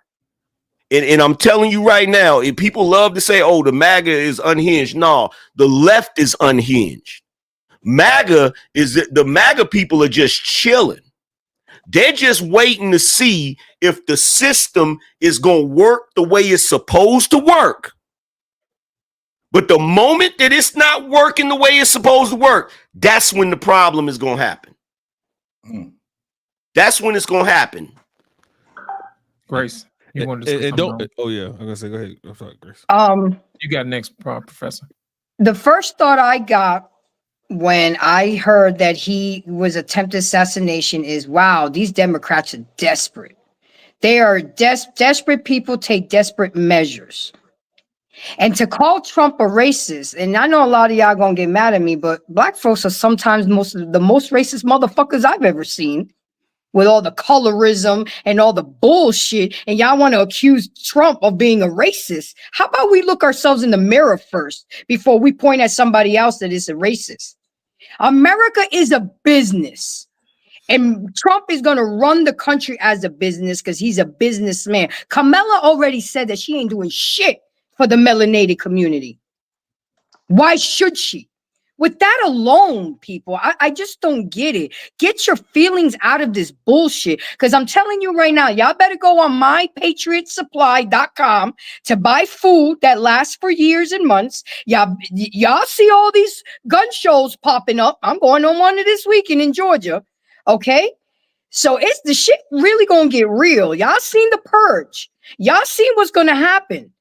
I'm telling you, if Trump gets wiped out, it's going to be a civil war. And why do you think that they're bringing in all these immigrants, all these age-mailed men over to this country so they can be ready to fight us, the Americans? So on this, I hope that you're able to protect yourself and you got supplies and goods, because when it comes knocking on your door, you're not going to be, what are you going to do? What are we going to do? That's why we need to try to unite, learn from each other, be useful in the tribe so we can survive. Because I'm telling you guys, if you're not ready, you better start getting ready. I say it all the time. I stick to military personnel. I stick to law enforcement. Get your bug out bag. Buy your supplies. MyPatriotSupply.com. They have them buy one get one free on food that you can store for years and months. Because I'm telling you, don't come over here. Now watch this. Anissa just said the first shooter was a Republican, right? Yeah. So check this out. The first one time I was in school, and I remember they was talking about how the Democrats could be voting on something in Congress, and I forgot what the loophole is, but a Republican will vote in favor of it too, because they might not be for it, but if they vote in favor of it, they get to raise the issue again. Just because someone registers as a Republican doesn't necessarily mean they're a Republican. And just because somebody claims to be a Republican doesn't mean that they are for the Republican Party today. We have what is called rhinos, which are Republicans in name only, which is why you just saw Dick Cheney and his goofy daughter endorsing Kamala Harris. Just because somebody's Republican. See, people are not paying attention to the fact that when we were younger, the Democrat Party was the quote unquote was supposed to be the party of the people. And the Republican Party was the party of the rich and the elite. The only problem is people haven't noticed that you had the tech boom, you had the social media boom, and many of the people that are from Silicon Valley that own these ridiculously rich and wealthy corporations, they're Democrats. So it has switched. The moment that Trump started speaking for the average everyday worker, the new Republican Party has become the party of the middle class and the party of the working class, which is the main reason why you see so many older Republicans not liking Trump. The Democrats have now become the party of the elite, which is the main reason why you see the legacy media carrying water for the damn Democrats, and you see social media favoring the Democrats. So it just because the shooter was registered as a Republican doesn't mean he was a Republican. You know, here's the thing. I got a better one for you. In the South, when you go hunting, you wear camouflage, right? So the deer can't see you. Just because I look like a bush, don't mean that I am a bush. I am a bush. Stay out them bushes. Stay out them bushes. Hey, I'm just a little closer to the target. So basically, that's what he did. And let me ask Anissa a question. Let me ask Anissa a question. When Barack Obama was in office, if that situation would have happened, if he would have been on stage giving a speech and somebody shot at him, right? Which I thought was going to happen. I definitely thought it was going to happen. But if he was up on stage and somebody shot at him, and then you went online and saw a bunch of white folks saying, I don't see how they could have missed, or they should have got him, what would you call them?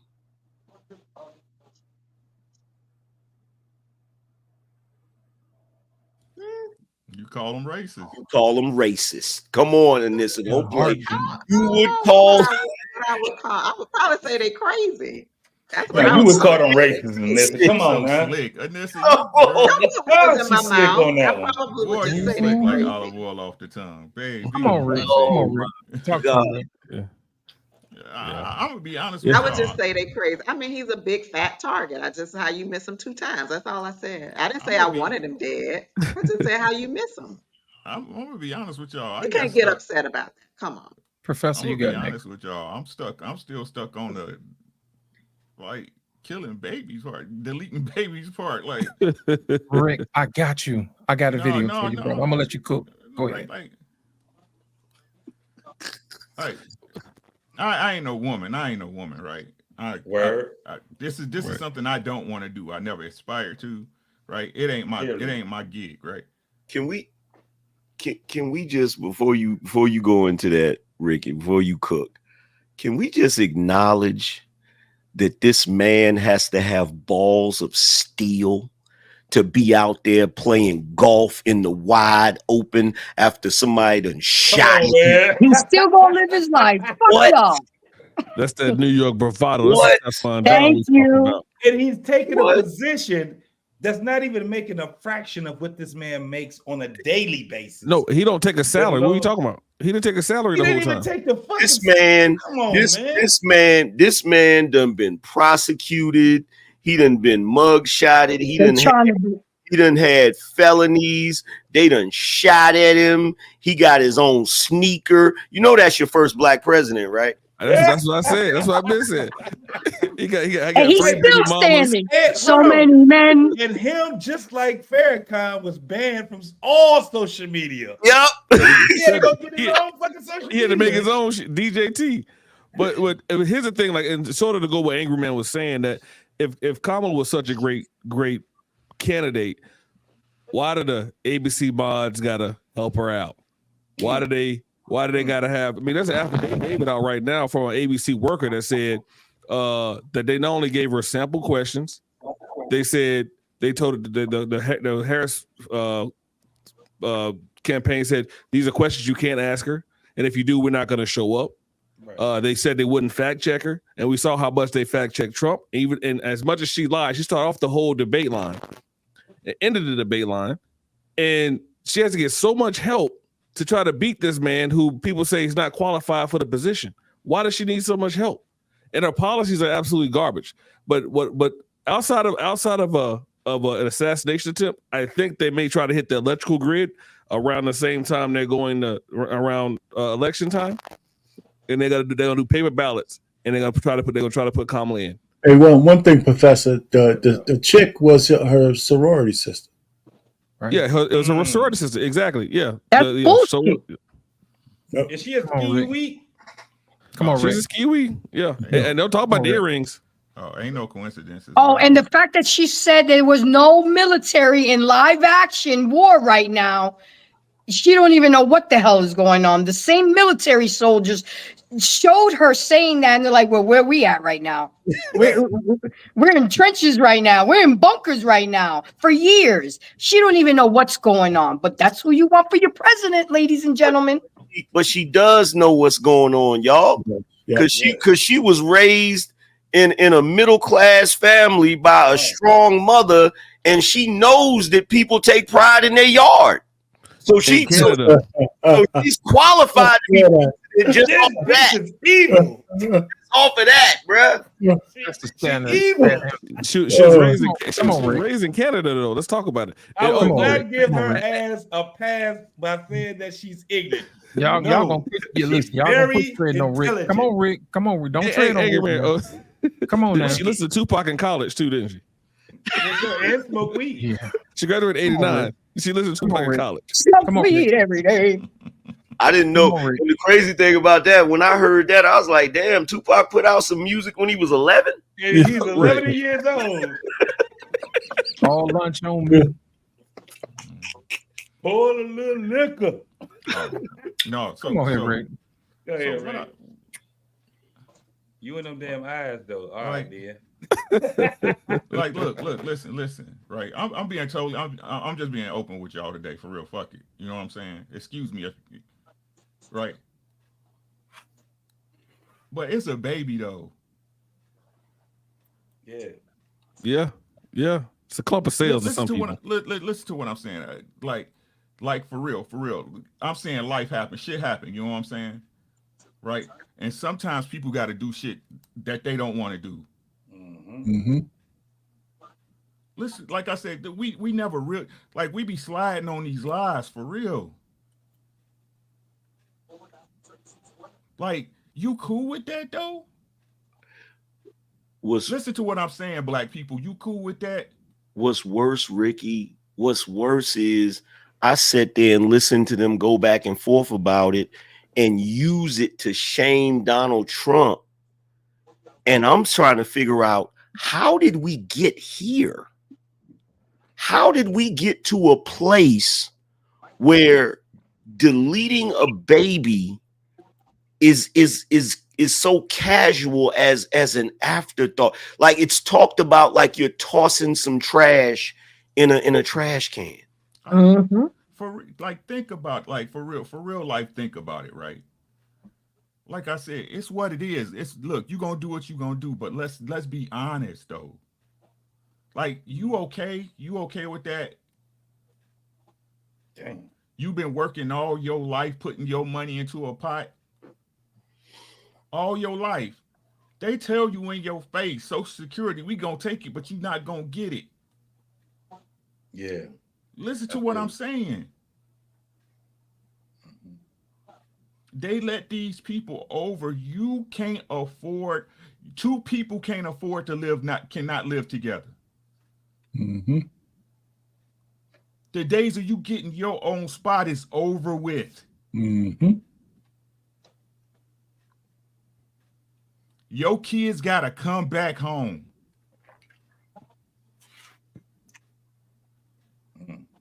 Why they giving these people food stamps and milk $4.79, a dozen and eggs at $6? Y'all cool with that shit? Right. They must be. Apparently they are. Listen to what I'm saying. Taking money out of you that good that it's fuck everybody else, right?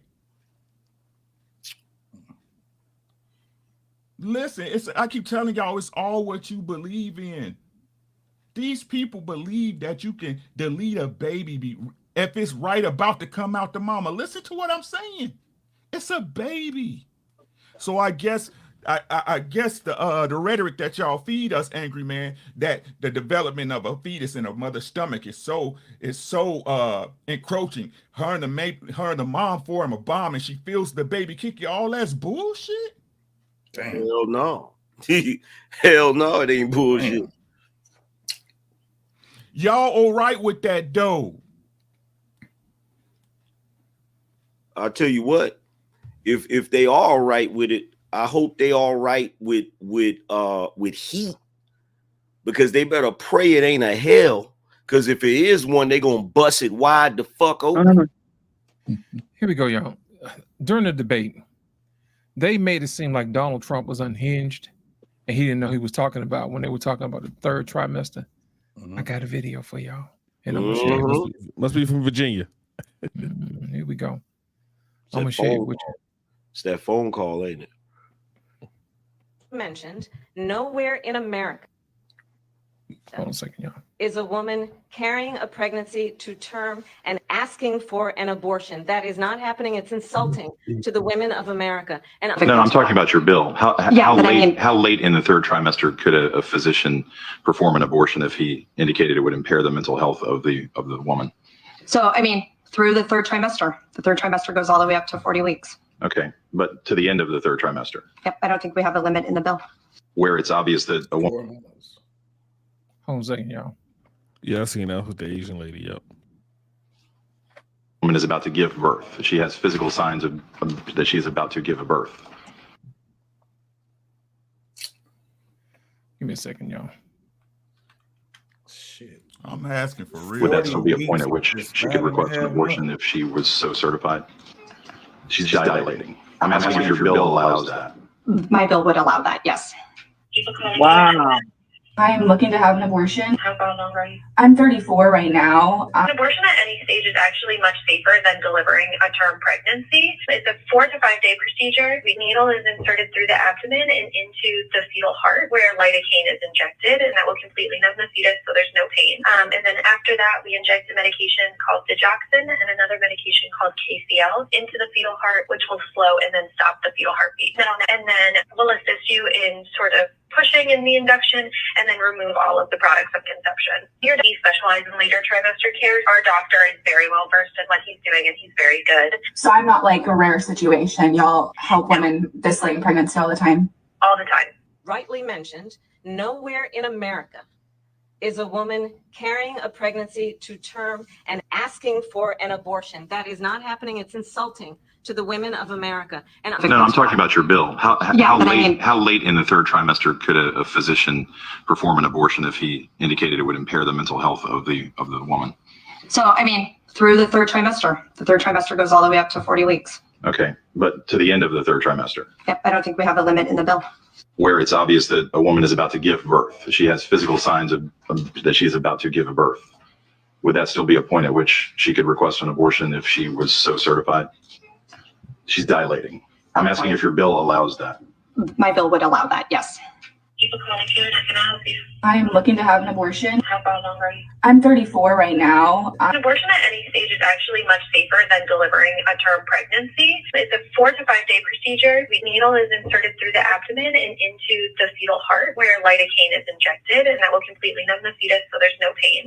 And then after that, we inject a medication called digoxin and another medication called KCL into the fetal heart, which will slow and then stop the fetal heartbeat. And then we'll assist you in sort of pushing in the induction and then remove all of the products of conception. Here we specialize in later trimester care. Our doctor is very well versed in what he's doing and he's very good. So I'm not like a rare situation. Y'all help women dislaying pregnancy all the time. All the time. Rightly mentioned. Damn. So you're putting a link to that in the back? I want to say something real quick about that. Mhm. So for Roe, right? For Roe, you can only have a deletion to the 5th month. You can only have it to the 5th month for Roe. Now, currently, right now, if they do place all the deletions in each state, right? In each state, then each state can draw up what they want. But you can't have a deletion after that 34 weeks. They say it's 30 weeks. It's not beyond that. They don't do that beyond that. I've never heard anything like that before in my life.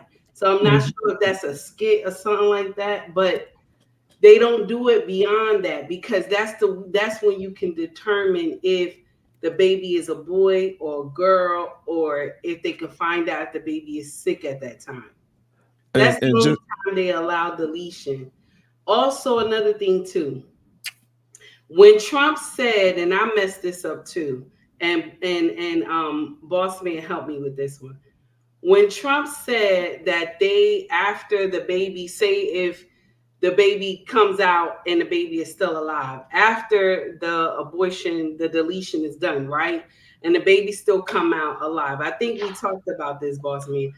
And the baby is still alive, and now the doctor and the mother has to sit and talk about it. Trump was right because the deletion, right, did not take place. The baby did not pass. So now they give the mother an option. Do you want the baby to stay alive, or do you want us to continue? Now, if she says continue, then yes, because it was a failed abortion. The baby technically is supposed to be dead. Baby's got to be messed up. So I can answer that, Boss Man, real quick. So the first, for 2 things. Currently, right now, there are 9 states in the District of Columbia that there is no restrictions based on gestational duration. So they can have abortions up to 9 months. So that's currently what's going on in the states because they gave 40 weeks is 10 months. Right. So 9 months, 10 months, it's the same. They can have the abortion. There's no gestational period in 9 states plus that's a human fucking being.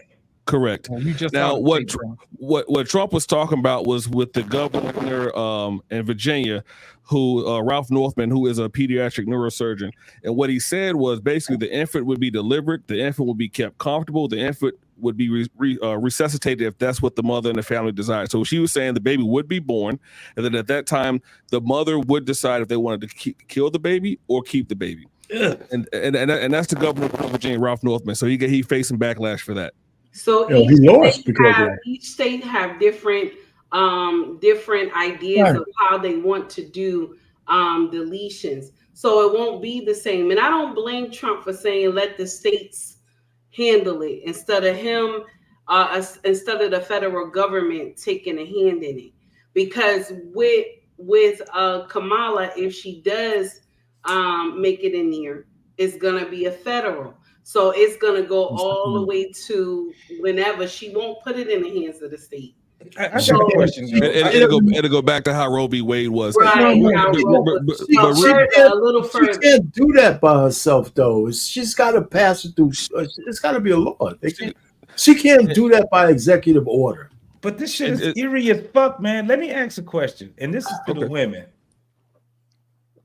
When they have this thing called "My Body, My Right," right? At what age do you have the right over your own body? Are you asking the panel? Yeah. No, I'm asking the two I ladies think that's it's on asking the the women. panel. The ladies. Muted, baby. Isn't it different for different states? The Yeah, age that's is what I was just the about. age is No, different. I'm asking you. Yeah, asking you guys your opinion. What is it when you have the right over your own body to live? How old do you have to be before you are deemed to have the right over your own body? Would 18? I mean, are you asking how old do Here we you think go. you have to be to think to have control of your own body as a No, young to woman? have right over your own body. When a motherfucker don't kill you, when you have the right, it's my body. I got the right over my body. How old do you have to be to have the right over your own body? JT, you're asking two different questions. Yeah. They're going to struggle with that question because you're asking No, two different questions. They should be No, struggling with he's not. He's not asking. He's not asking two different questions. one question. It's a very simple question. But Ask again. the reason why it is so difficult for them to answer is because most women cannot accept the concept that just because that baby is inside your body, that doesn't mean that baby's body is your body. That's the problem. No. It ain't even. No, I don't agree. I don't agree. I'm gonna share with you why I don't agree. Truthfully, when a baby is in the woman's body, and this is just by nature, right? Just we talking about God's law, right? The child should have the right to be alive.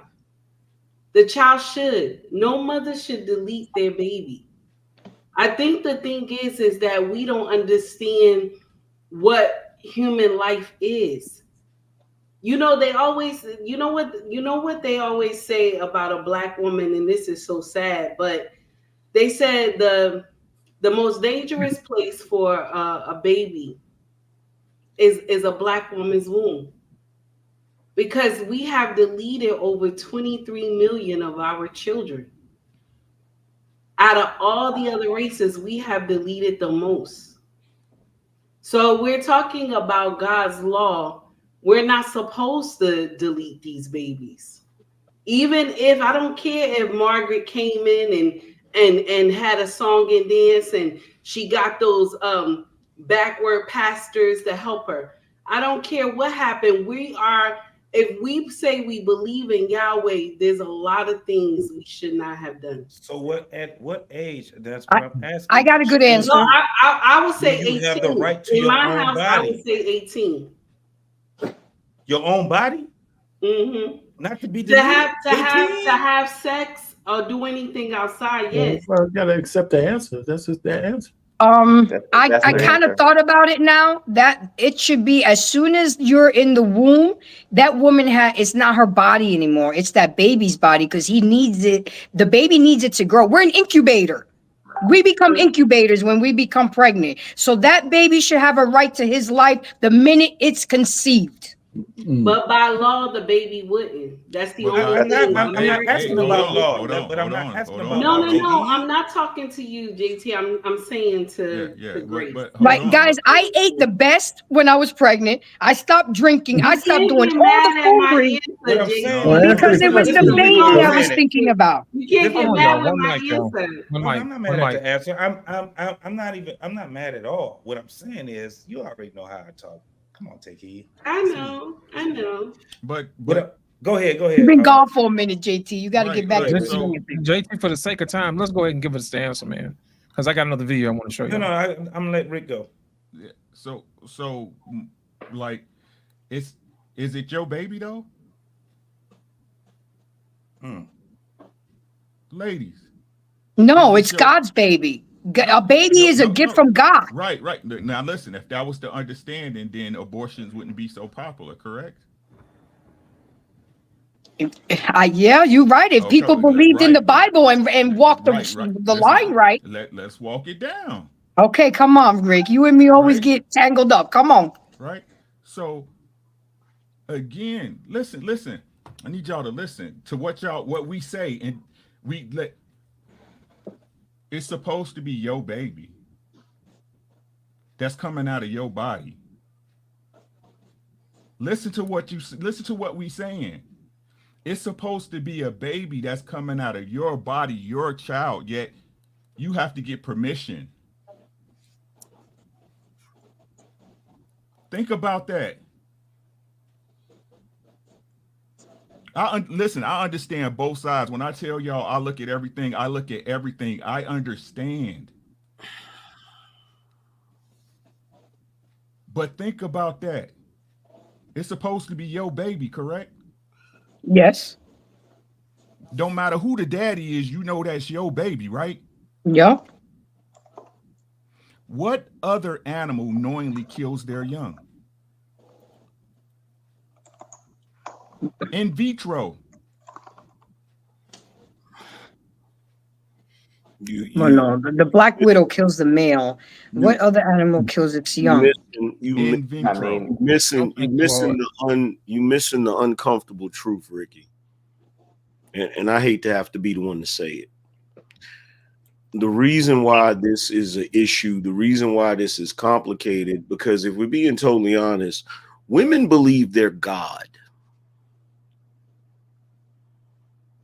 They believe that they create the life in their womb. Yeah, and it's not true. It's the seed from the man's loins. It's for one thing, it is the conception. It's just like the concept of the Big Bang. The sperm inside the egg is in conception. A life is then created. And that life, if you believe in a higher power, that life now has a soul. Right? So to delete it, regardless, in the eyes of the Almighty, you just destroyed life. You just killed life. There's no ifs, ands, and buts about it. No, oh, it's a clump of cells, all of that crap, and none of that. You destroyed a life. This is what it is. And the reason why this whole thing is annoying to me is because the woman, of course, has the eggs, right? But we already know that the egg is dead. There's no life in it. There's nothing in it. The man's sperm is alive. You feel what I'm saying? It's alive. It is actually traveling for the purpose of transforming into something else. The spark of life is right there. So a lot of times what gets lost in the conversation is the male contribution to that life. So whenever we talk about, her body, her choice, you feel me? That's just like if I came over to your house and I said, hey man, I got this food I want to heat up. And I put it in the damn oven to heat it up. And then just because I put it in the oven, you say, well, it's my oven, so it's now my food. Fuck if it is. It's still my damn food. You feel me? It's still my food. Now I can share it with you, but you ain't just about to bogart my shit and act like I didn't show up with I showed up with the food. You feel me? Because without me putting the food in the oven, there ain't no food. You just got an oven with nothing in it. Word. Okay, Angry Man. So then I have to ask this question. I have a bunch of questions rambling through my brain, but a lot of times, what ends up happening is people say what they're wanting, what they're professing, what they would like to have happen. Okay, so here we go. I asked this question to Arpain. I'm going to ask this question to you as well. Say we have no abortions. Gone. Now, what does that mean for you? What does that mean in a perfect society? What does it mean? What do you mean? It means that every woman that then conceives It means that because they conceived, they are irrespective to the modality of conception. Okay. Okay, it means that every woman in this society has to go through with delivery, irrespectively. Are you okay with that entire umbrella, with abortions gone? I really don't give a shit, because it's thank you for answering the question, because a lot of times, go ahead, sorry. I'm gonna tell you why I don't give a shit. I don't give a shit because I am not the arbiter of life. Word. I'm not God. So I don't have the ability to be telling people how conception should work, how life should be created, how it should be formed, irrespective to anything, whether it's consensual or whether it's some assault or whatever. I don't know, because guess what? I do not understand God's plan. And I don't profess to understand God's plan. That is blasphemy. All I know is, if you are a religious person, you believe that God created life and he created man and woman to create life, whatever that looks like. So at the end of the day, at best, it would mean that women would have to be more responsible with their divine womb that God gave them. Men would have to be more responsible with their divine seed that God gave them. And as far as the unfortunate situations, what you want me to say? I'm a man. That's life. If I go to war and I lose my arm, guess what? I don't get another one. And that's fucked up, but that's life. The problem is you got too many people that want to play life on easy mode. We don't get life on easy mode. Because guess what? The same way, if a woman, unfortunately, and I hope that never happens to anybody, but if a woman ends up with a pregnancy that she doesn't want, guess what? There's a whole lot of niggas out here with baby mamas they don't want. They still got to pay the piper. And if they don't pay, they're going to jail. Everybody can't be winners, baby. Everybody can't be winners, baby. So guess what? Guess what we have to do, which motherfuckers don't want to do in the world no more. What is that? Figure it out. Figure it the fuck out. Right. Exactly. But there shouldn't be. We shouldn't be sitting around as human beings legislating life. I mean, the hubris that we as human beings have the nerve. Hey, angry man, it's crazy. It's bugged out, bro. Like, I should be able to sit back and decide whether, and I don't care if you a baby or a fully grown person, I should not be able to sit back and sign a piece of paper that decides whether you live. That's crazy. Scary as fuck, man. Now, I'm gonna have to look this up, but there is one particular religion for sure that supports the idea of having an abortion, provided that the fetus is not viable, or to their standards. I don't know what the viability standard is for them. We don't live on the fringe. Yeah. So no, what I'm asking is, and that particular religion is represented here in America. Okay.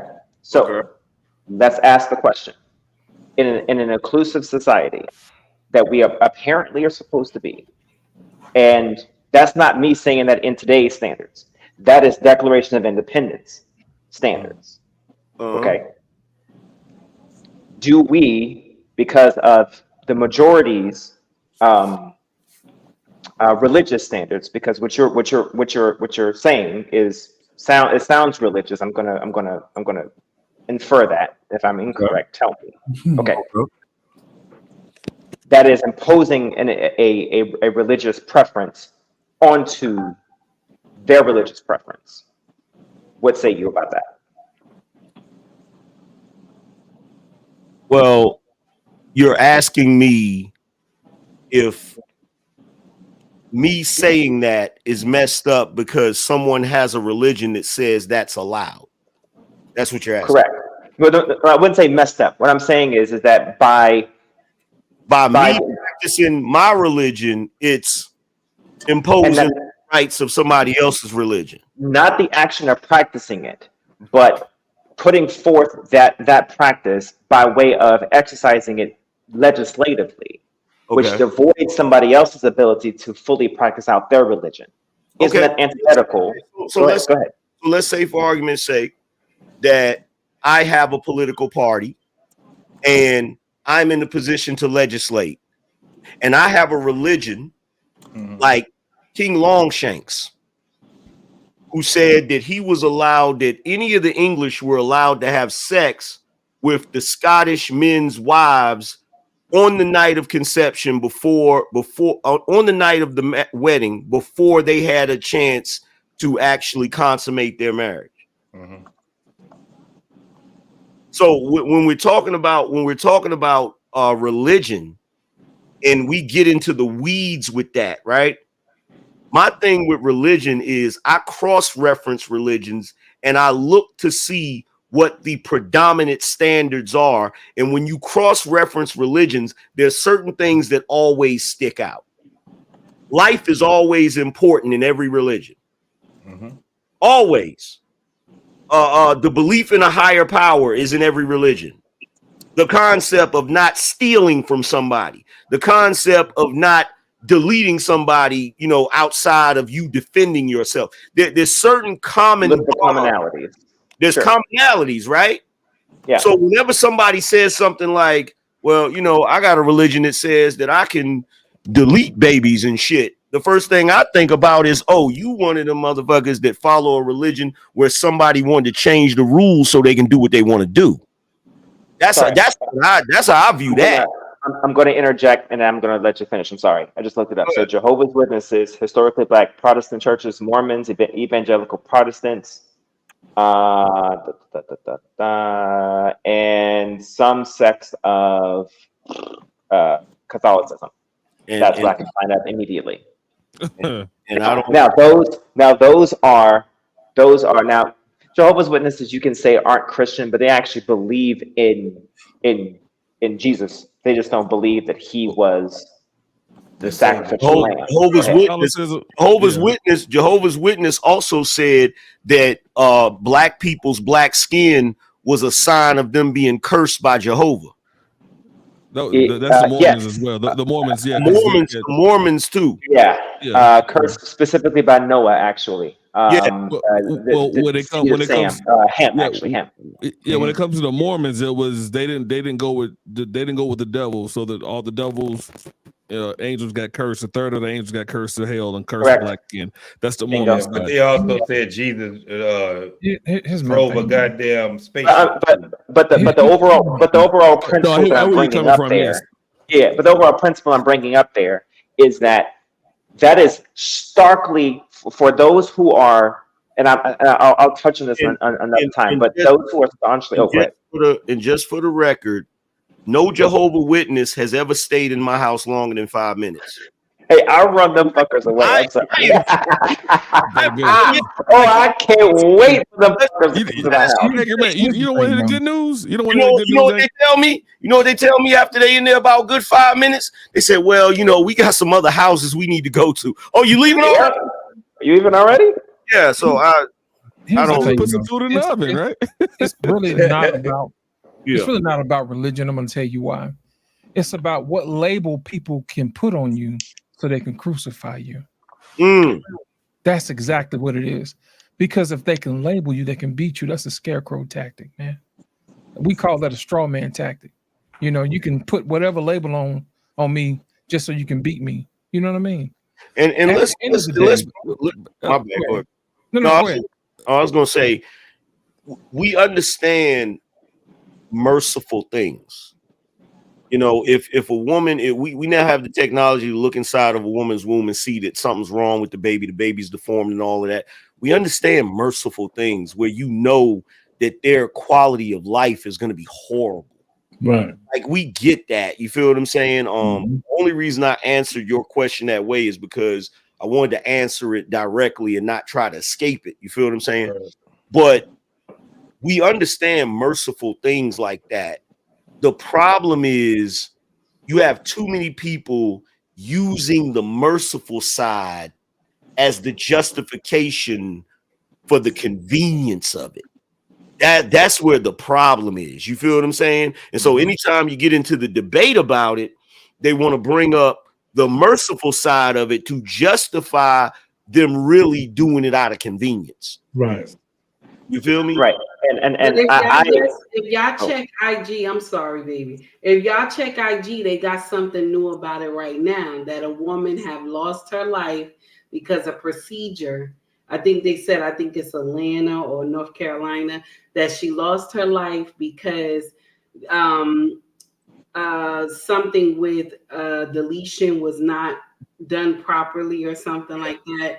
And so she went on to glory. Now I'm gonna share something with you. They said it's because the doctor did not want to perform these certain type of procedures. And this is the thing that irks my nerve a lot, because I'm in healthcare and it hurts me a lot when they lie like this, because a doctor is not going to jeopardize the mother's life. If there's something wrong, the doctor will do everything he or she needs to do to save the mother. I'm just putting that out there because they're scaring everybody. Oh, because of this, and they don't have Roe and all this, women are dying. This is not true. It's not true, but they're scaring people to make you believe that, oh, because we don't have Roe, women are dying. No.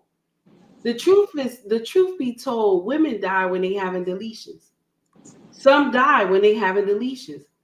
Some die when they giving birth as well, especially on our side.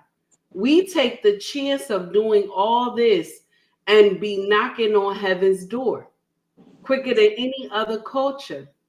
That's why deletions, and then I know people gonna get offended when I say this, but there should be something, that a regulation, regardless of what, because we're using this tool that was given by Margaret.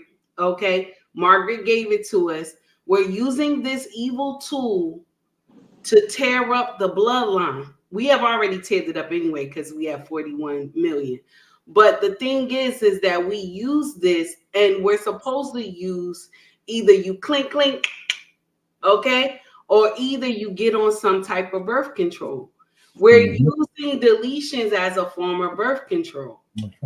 So this is why our culture have 23 million deletions and counting. You have girls that will get up here and they will be laughing, talking about, I'm going to the chop shop because this ninja cheated on me.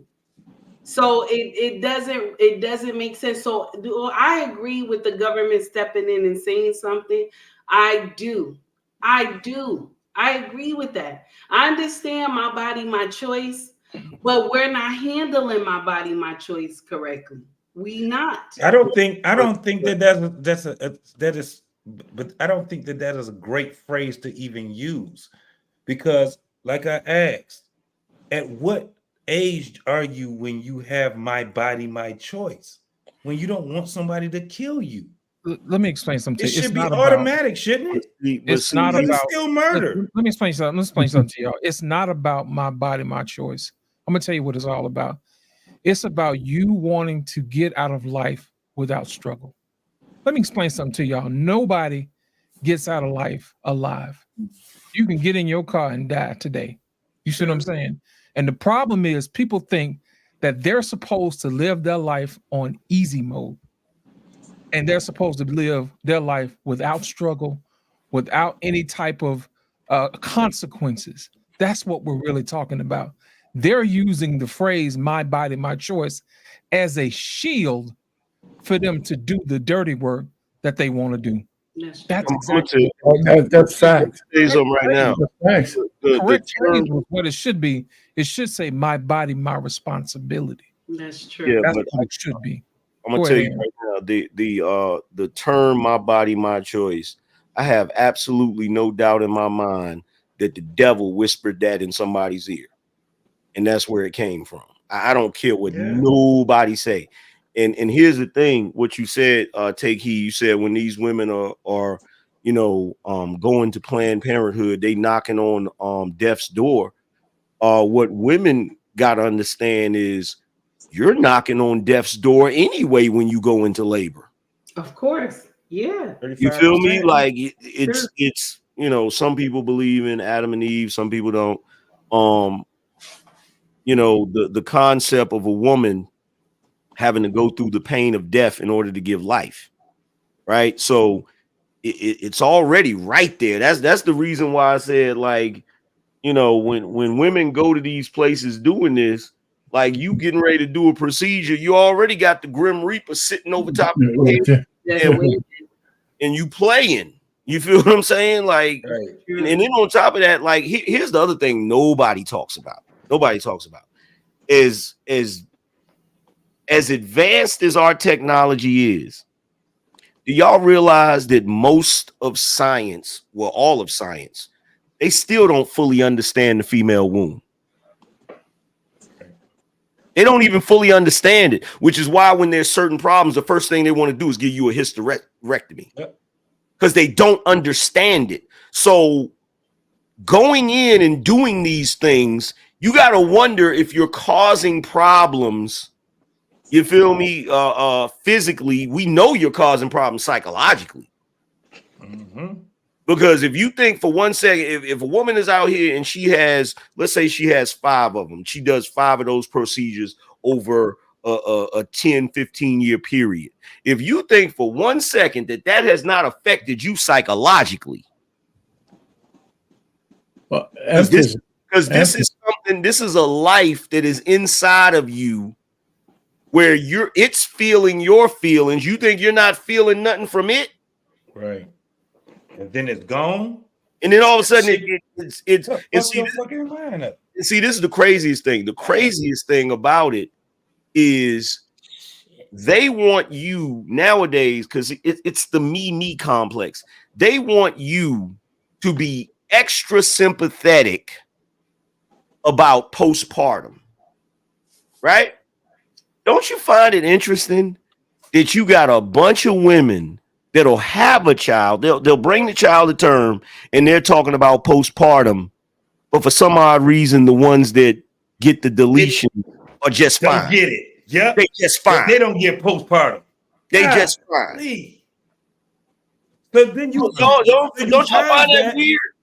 Listen, right, it is weird because then you times that by 10 because they got postpartum and they have no baby there. But it's even worse though. It's even worse because you got to ask yourself this question: the woman that had 10 of those, but she did have 3 children, what gave you the authority to say who to decide which one get to live and which one don't?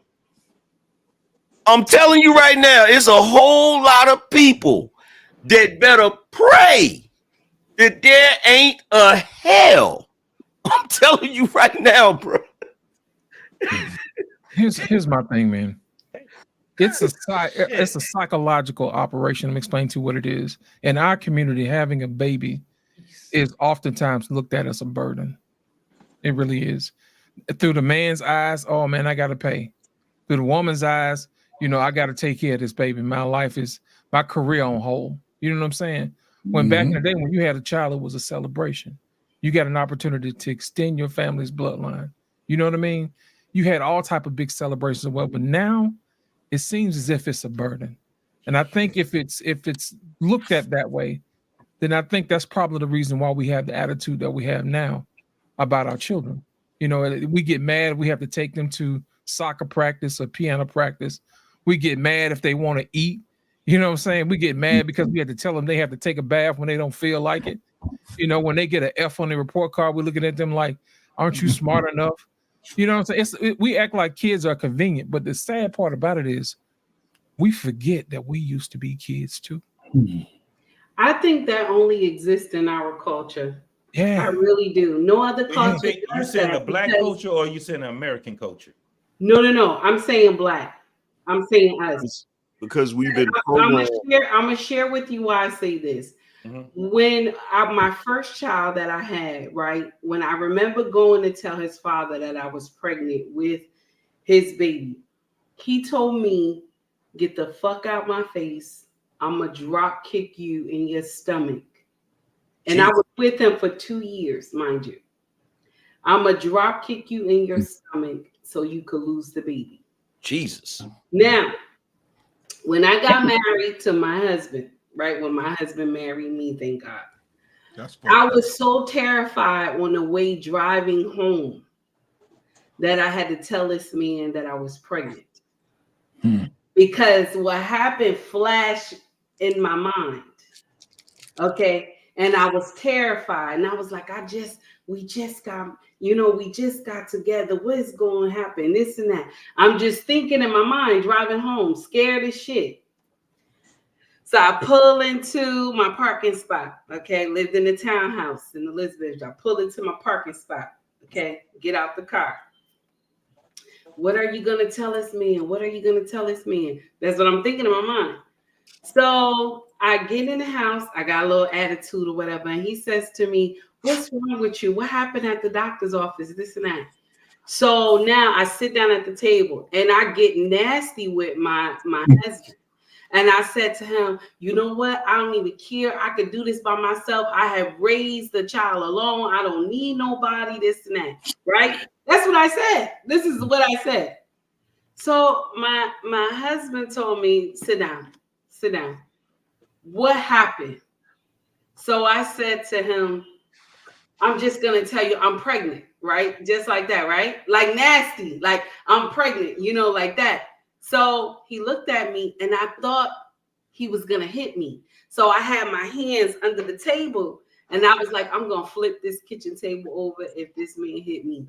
That's what I had in my mind, okay? Because from the stigma and all the foolery I went through in my past, this man leaned into me, kissed me on my forehead, and told me thank you.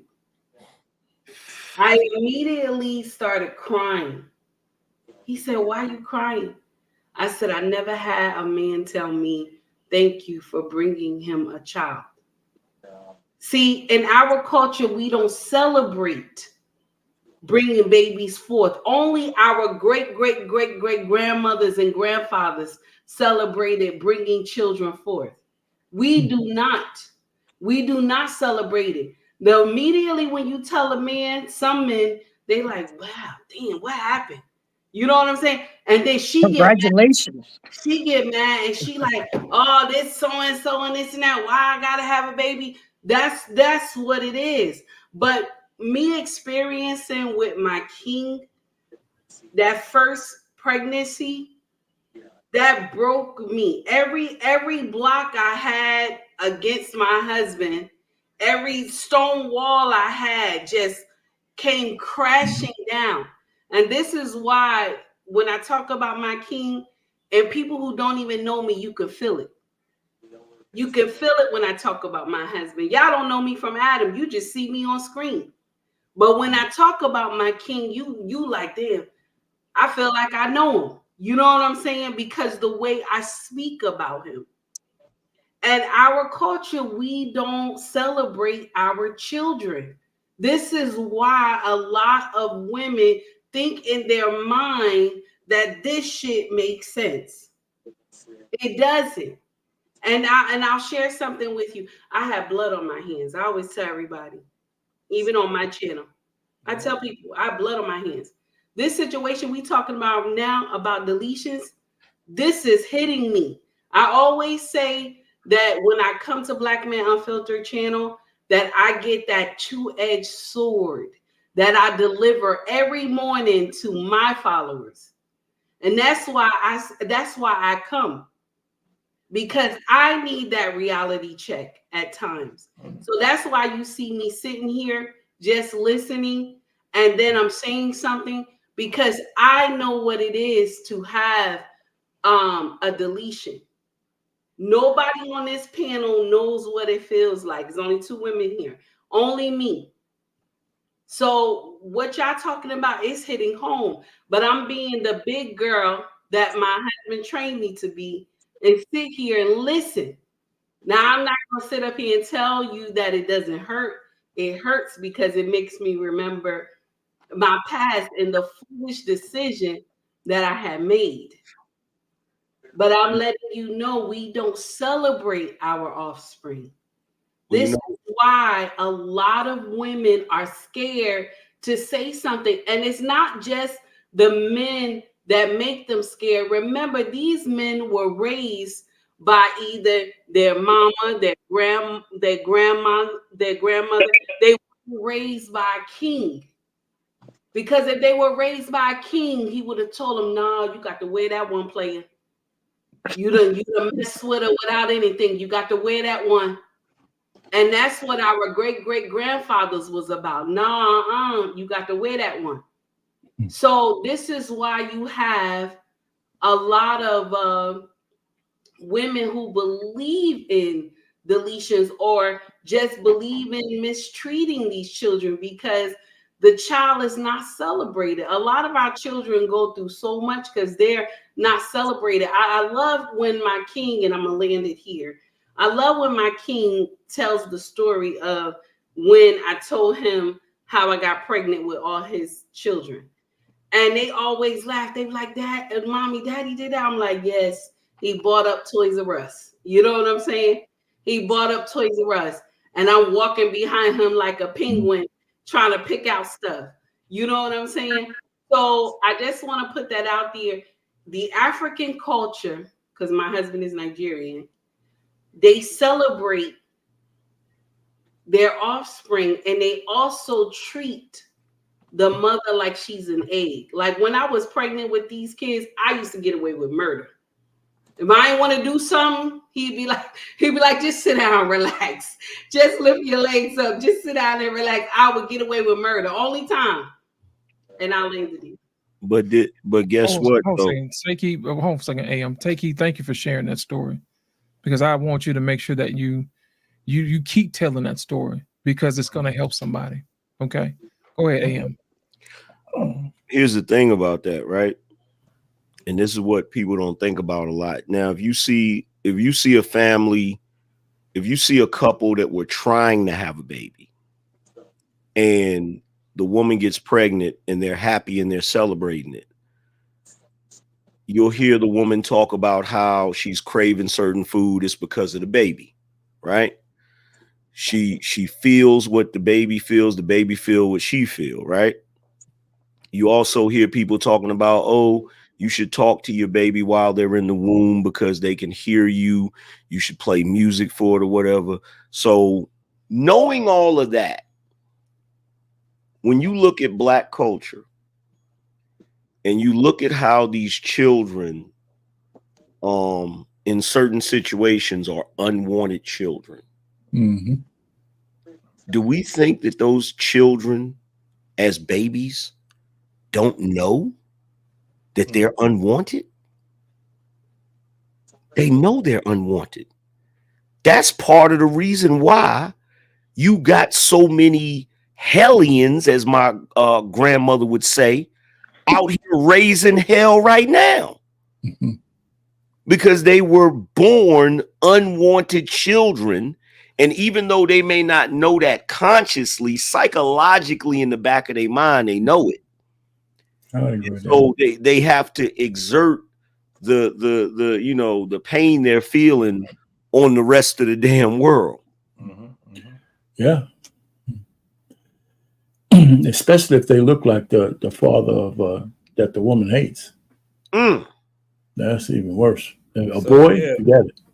So we would pretty much think that, you know, if we actually had honed down on that whole aspect of it, that we would at least, we might not put a dent in it right now, man, because there's been a lot of shit that has been done to us psychologically.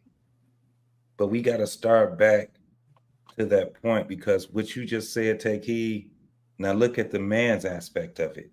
Any man that's been with his woman and she had that baby, he's not carrying that baby. So I understand why your husband would say thank you, right? So we have to look at it from an external point. I remember when my oldest child, right, which by the way has a kid now. That shit is just, that's a mind fuck right Grandpa. there. That's a whole mind fuck right now. But I remember when she was in her mom's stomach, and I used to see her knees, right, because the way she used to lay, and I used to see her knees, and she used to kick. She used to kick me. I mean, you can do all kind of stuff, play with her and all those things, all the way until when she came out. Same thing. Because we still, some of us still lay in the fetal position when we sleep on our side. We curl up. We just never got out of it. Some of us anyway. But what I see is that it takes man and woman. When we do it on the opposite side of what we were meant to do, we see what the end results is, right? We see that they have shit in Psalm now, songs, Henny and a Plan B, and the shit is making money, and millions of people have heard it, and they're laughing at it. Guess what it does? It feeds our soul. If we think shit like that is cute, and we don't say anything about it, like we should be ostracizing shit. See how these motherfuckers going out here trying to get Trump? It wouldn't take that much effort for us to dead a lot of this bullshit that we see that's hurting our people. I just don't think that we even have it. I think we just got a bunch of lazy motherfuckers. This is why I'm not really big on people smoking weed, right? Because they're not equipped to even smoke weed. These motherfuckers already have a lazy brain, right? I used to tell women, when I used to talk before I did this platform shit here. We used to be in cigar bars and shit like that, having these same conversations. And I used to hear these women saying that they need a man to stimulate their mind, right? And I used to be like, what, you want a nigga to pimp you? Think about it. Because they're so conditioned for hearing shit that make them feel good. Instead, now what you're starting to see, more men that's challenging the mind. And what are they doing? Rejected it. You a fuck nigga, you gay, but you don't like women. See, because what we're doing is challenging. But that man that sit back and tell you, go queen, yeah, you doing well. That nigga is the one that's gonna pimp your ass. But see, we don't see. Here's what the problem is, right? And when you listen to Take Heed tell her story, the reason why she reacted that way is because she was traumatized from that past experience. Absolutely. Right. So the problem is, as Black people, we don't know how to treat each other. Yeah. We've never understood how to treat each other. Like, I have a similar story. It's not about pregnancy, but it's about trauma.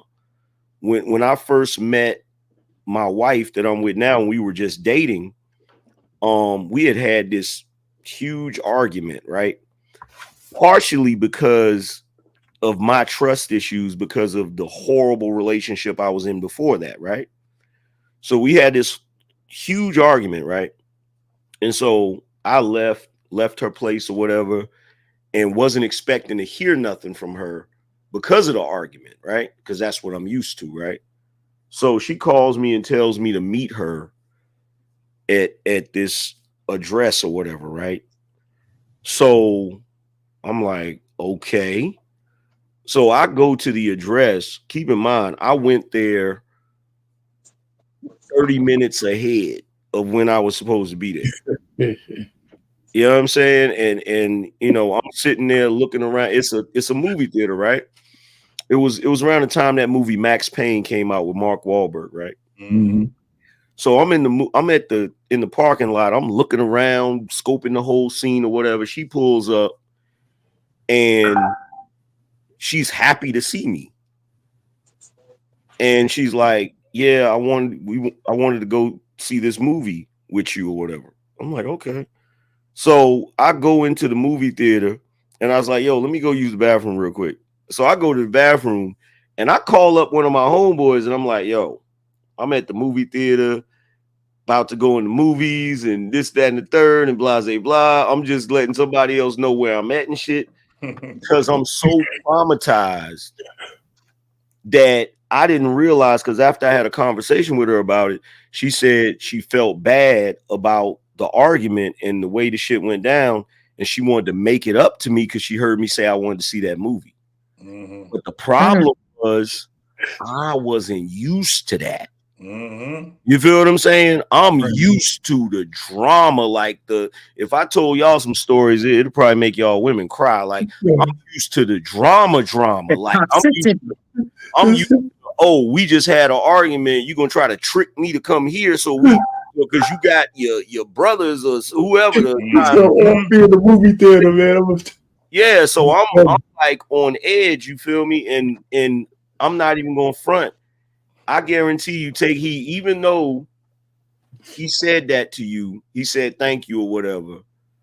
I bet you in the back of your mind, you still, to a degree, was doubting it a little bit. You still was like, is this real? For real?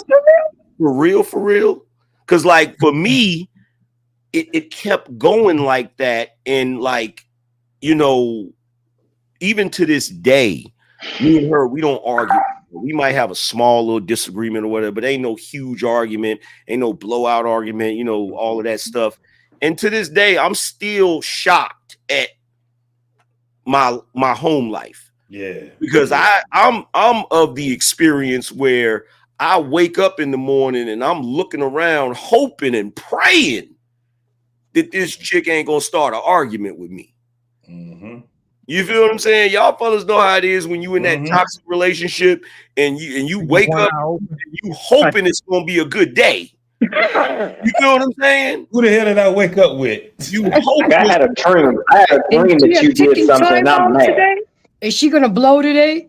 Yeah, I'm talking about the I had a dream you cheated on me. Yep. Now who is the bitch? Just said it. Yeah. I had a dream. Well, I did. Where was you last Friday? You know what I'm saying? Sleep. Where you thought I was at? I was laying next to you, remember? Look, who is the bitch? But yeah, before y'all go, I'm gonna change gears with y'all just a little bit because we're talking politics, and I don't think we're gonna get into this a little bit deep, but I want to save this for the next show. But I'm gonna give you a little bit of taste when we talking politics. And one of the things we talked about is relationships. The other end is the money, and the money is real important because the economy is one of those things that everybody can relate to. And AM talked about that earlier today about the doggone money and how most black people did better under Trump. Here's the what I like to do. I like to share somebody else's story before we get there, because there's always a cautionary tale on what's going on. When I talk about inflation and hyperinflation, I want you to see what it looks like, because 9 times out of 10, most people don't know what that looks like until it's too late and you cannot get out of it. So this is the main reason why I want to share this now, so you guys can fully grasp what you're looking at before you go into that booth. And I'm going to share this with y'all right now so you'll understand what I'm talking about.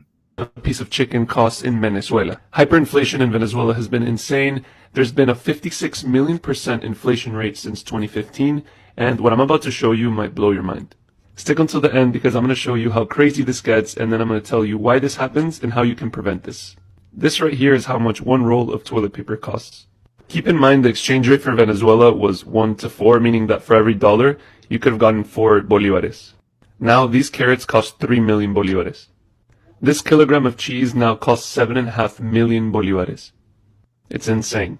Then this kilogram of steak costs 9.5 million bolivares. It literally looks like they're playing Jenga. And last but not least, this piece of chicken costs 14 to 15 million bolivares. And what's crazy is the numbers that I just gave you are actually outdated, and they're from 2018, meaning that this should be 4 to 5 times bigger than what it seems. So this happens because of two reasons. One, the way our currency works is that governments can just print however much of it they want, and they don't really back it by anything like gold or silver or any other asset. So the day that the market or anybody loses trust in that government or in that country's economy, then the currency starts losing value, and as that gets worse, it becomes a death spiral, and there you have hyperinflation. So now the people are at the mercy of that government that they might have or might not have elected. In my opinion, a solution to that is something called Bitcoin. And Bitcoin is a digital currency, much like, let's say, digital gold. And no matter what happens in one country or in another. Yeah. It's not advertised for Bitcoin, but I wanted y'all to see exactly what hyperinflation looks like. You see what I'm saying?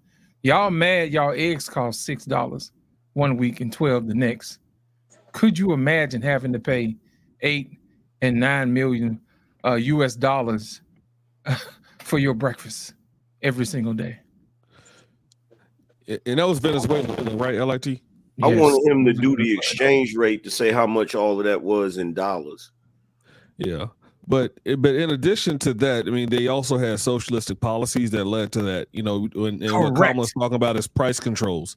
And so the price controls she's talking about when it comes to rent, housing, Medicare, and housing, Medicare, I forgot the other price control. But when you talk about price gouging, when you have those type of controls on products, not only do you raise the products, and I think Nixon did it back in 1971, where he put price controls, and what ended up happening was ranchers stopped shipping cattle, farmers drowned their chickens, and consumers had empty shelves. And what happens is a lot of rich folk will buy a lot of the goods and services, and you create a black market. So now those goods and services cost a lot more. If you ever seen the movie Demolition Man, they were fighting. Everyone went to Taco Bell. They were fighting those people underneath who didn't live into what they were talking about. But Venezuela is definitely suffering from hyperinflation, but they're also suffering from the price controls that were put in place with socialism. And you know, her dad's a Marxist. She's a Marxist. Makes sense. Absolutely. Arpain, you're on mute, Arpain. Yeah, I think we said a lot of good things tonight. I mean, what else is there to add? You know, Kamala Harris is not going to be good from the ideological standpoint for the country, and you got to get past the so-called character flaws of Trump, because when it comes to running the presidency, he's already got a track record. You know, everybody I know did better when he was president, right? And the one thing you can't say about him, or you can say about him, he actually believes in America first. He actually believes that, you know, especially when he deals with other countries. You know, so I'm just saying, you know, so I don't know what more we got to say. Hey, Arpain, I always wanted to ask you, what was it like to buy a brand new car for $5,000? It was great. Here we go. Right. All right. Am I lying? No, my first new car, I had like used ones, but my first new car was a little bit more expensive than that. But I put 305,000 miles on that son of a gun. Hey, house was 20,000, college 5,000, school was 3,000. He was let me tell you this: my college tuition was $1,000 a semester. That's right. Damn. Yep. And the crazy thing about it is I was looking at there was this documentary on Netflix with this guy that I forget his name, but he was like this guy that was really successful in the stock market. I can't remember his name, but he went to Harvard back in the 50s. And his tuition, his tuition was his tuition to Harvard was like $450 a semester. Mm-hmm. Well, as long as the government's going to foot the bill for college students to go to school, colleges are going to continue to raise the price on what school costs. So right. Until government stops that, they're going to keep charging whatever they can charge to get their money. Right. Why can't they regulate that and get out of business? You know, regulate what's going to be productive for the community and the society. You know what you should do? Loans should be predicated on what you're going to study. If you're going to go for underwater basket weaving, you ain't getting more than 5 to 10 grand. You want to be a doctor? Well, we can raise that. If you're going to have something that will give you a return on investment, listen, they put regulations on all kinds of loans. You can't just go in and ask for $100,000. You got to meet some criteria. So for a student loan, there should be some criteria, not just let me give you $100,000 and you spend 4 years bullshitting, having sex parties and stuff like that. And then the government, then we pay forgive your loans, taxpayers forgive your loans. Bullshit. They should fix the whole program. And the interest rate shouldn't be more than 1 or 2%. I'm going to give y'all the Cliff Notes version on how to fix this. First of all, we need to have more people because more people creates more services and goods and demands. So it's simple supply and demand. If you have more people in the world, you'll have more people who need jobs, and those people need services that need to be provided for those jobs. Now, at the same time, you can't tax them to death because that's not how that works. You see what I'm saying? But at the same time, if you got enough people creating demand, then it creates a doggone a competition. So the free market handles itself. But the minute the government starts putting their hands in everybody's pockets and moving money around, that's when we start having issues. So my thing is this: when you go into the booth, you got to ask yourself, is the person I'm going in this booth to vote for, are they planning on moving the money around, or are they going to let me do what I have to do? And that's a question between you and yourself. That's what I've been waiting on, because we're not the same country we used to be. And the reason why I say that is because not one person has stood up at a Kamala rally and said, "Get your hand out of my pocket." Like, we used to go off. Like, now we just be accepting everything, man. It's crazy. Yeah. Right. But what you're saying, LIT, is correct. We have, so when JFK got in office, taxes were at 90% for the rich. He cut them to 71%. And because he cut them at 71%, they had an economic boom. So when you actually lower taxes, the economy does better, because Kamala's talking about bringing them up to 28%. It's gonna make us no longer competitive. It's gonna have those jobs get shipped overseas. That means we're not making any money. And when inflation happens, is the only way to break inflation is to bring down energy prices and stop printing money. We're going to end up printing money. But Milton Friedman, a renowned economist, he basically said inflation occurs when the increase of money supply outpaces economic growth. So you have to make sure that there's economic growth, and you can't keep printing money. So the more we print money, the more we raise taxes, the worse the economy is going to get. Appreciate it. Y'all, I have enjoyed myself tonight. Thank you guys for coming out. AM, thank you for showing up. Take Heat, thank you. Grace, thank you. Boss Man, JT, R Payne, and Professor, and Rick, I know you probably watching from the clouds, and Anissa too. I want to thank you for coming out. Y'all chased Anissa out of here. Y'all wrong for that. Anissa is a trooper. She all right. You know what? She did what she was supposed to do. In other words, for the smoke. We love you, baby.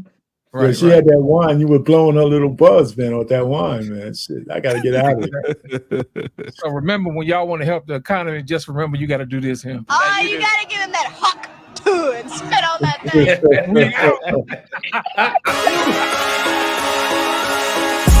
It's going down like a rodeo. It's going down like I told you so. It's going down like a rodeo. It's going down like I told you so. I hope you're all here for the ride. Come inside, cause it's going down tonight. Only here for one night, no lies. Come and saddle up a ride. Need a yeehaw, you know how here for one night and we just wanna party.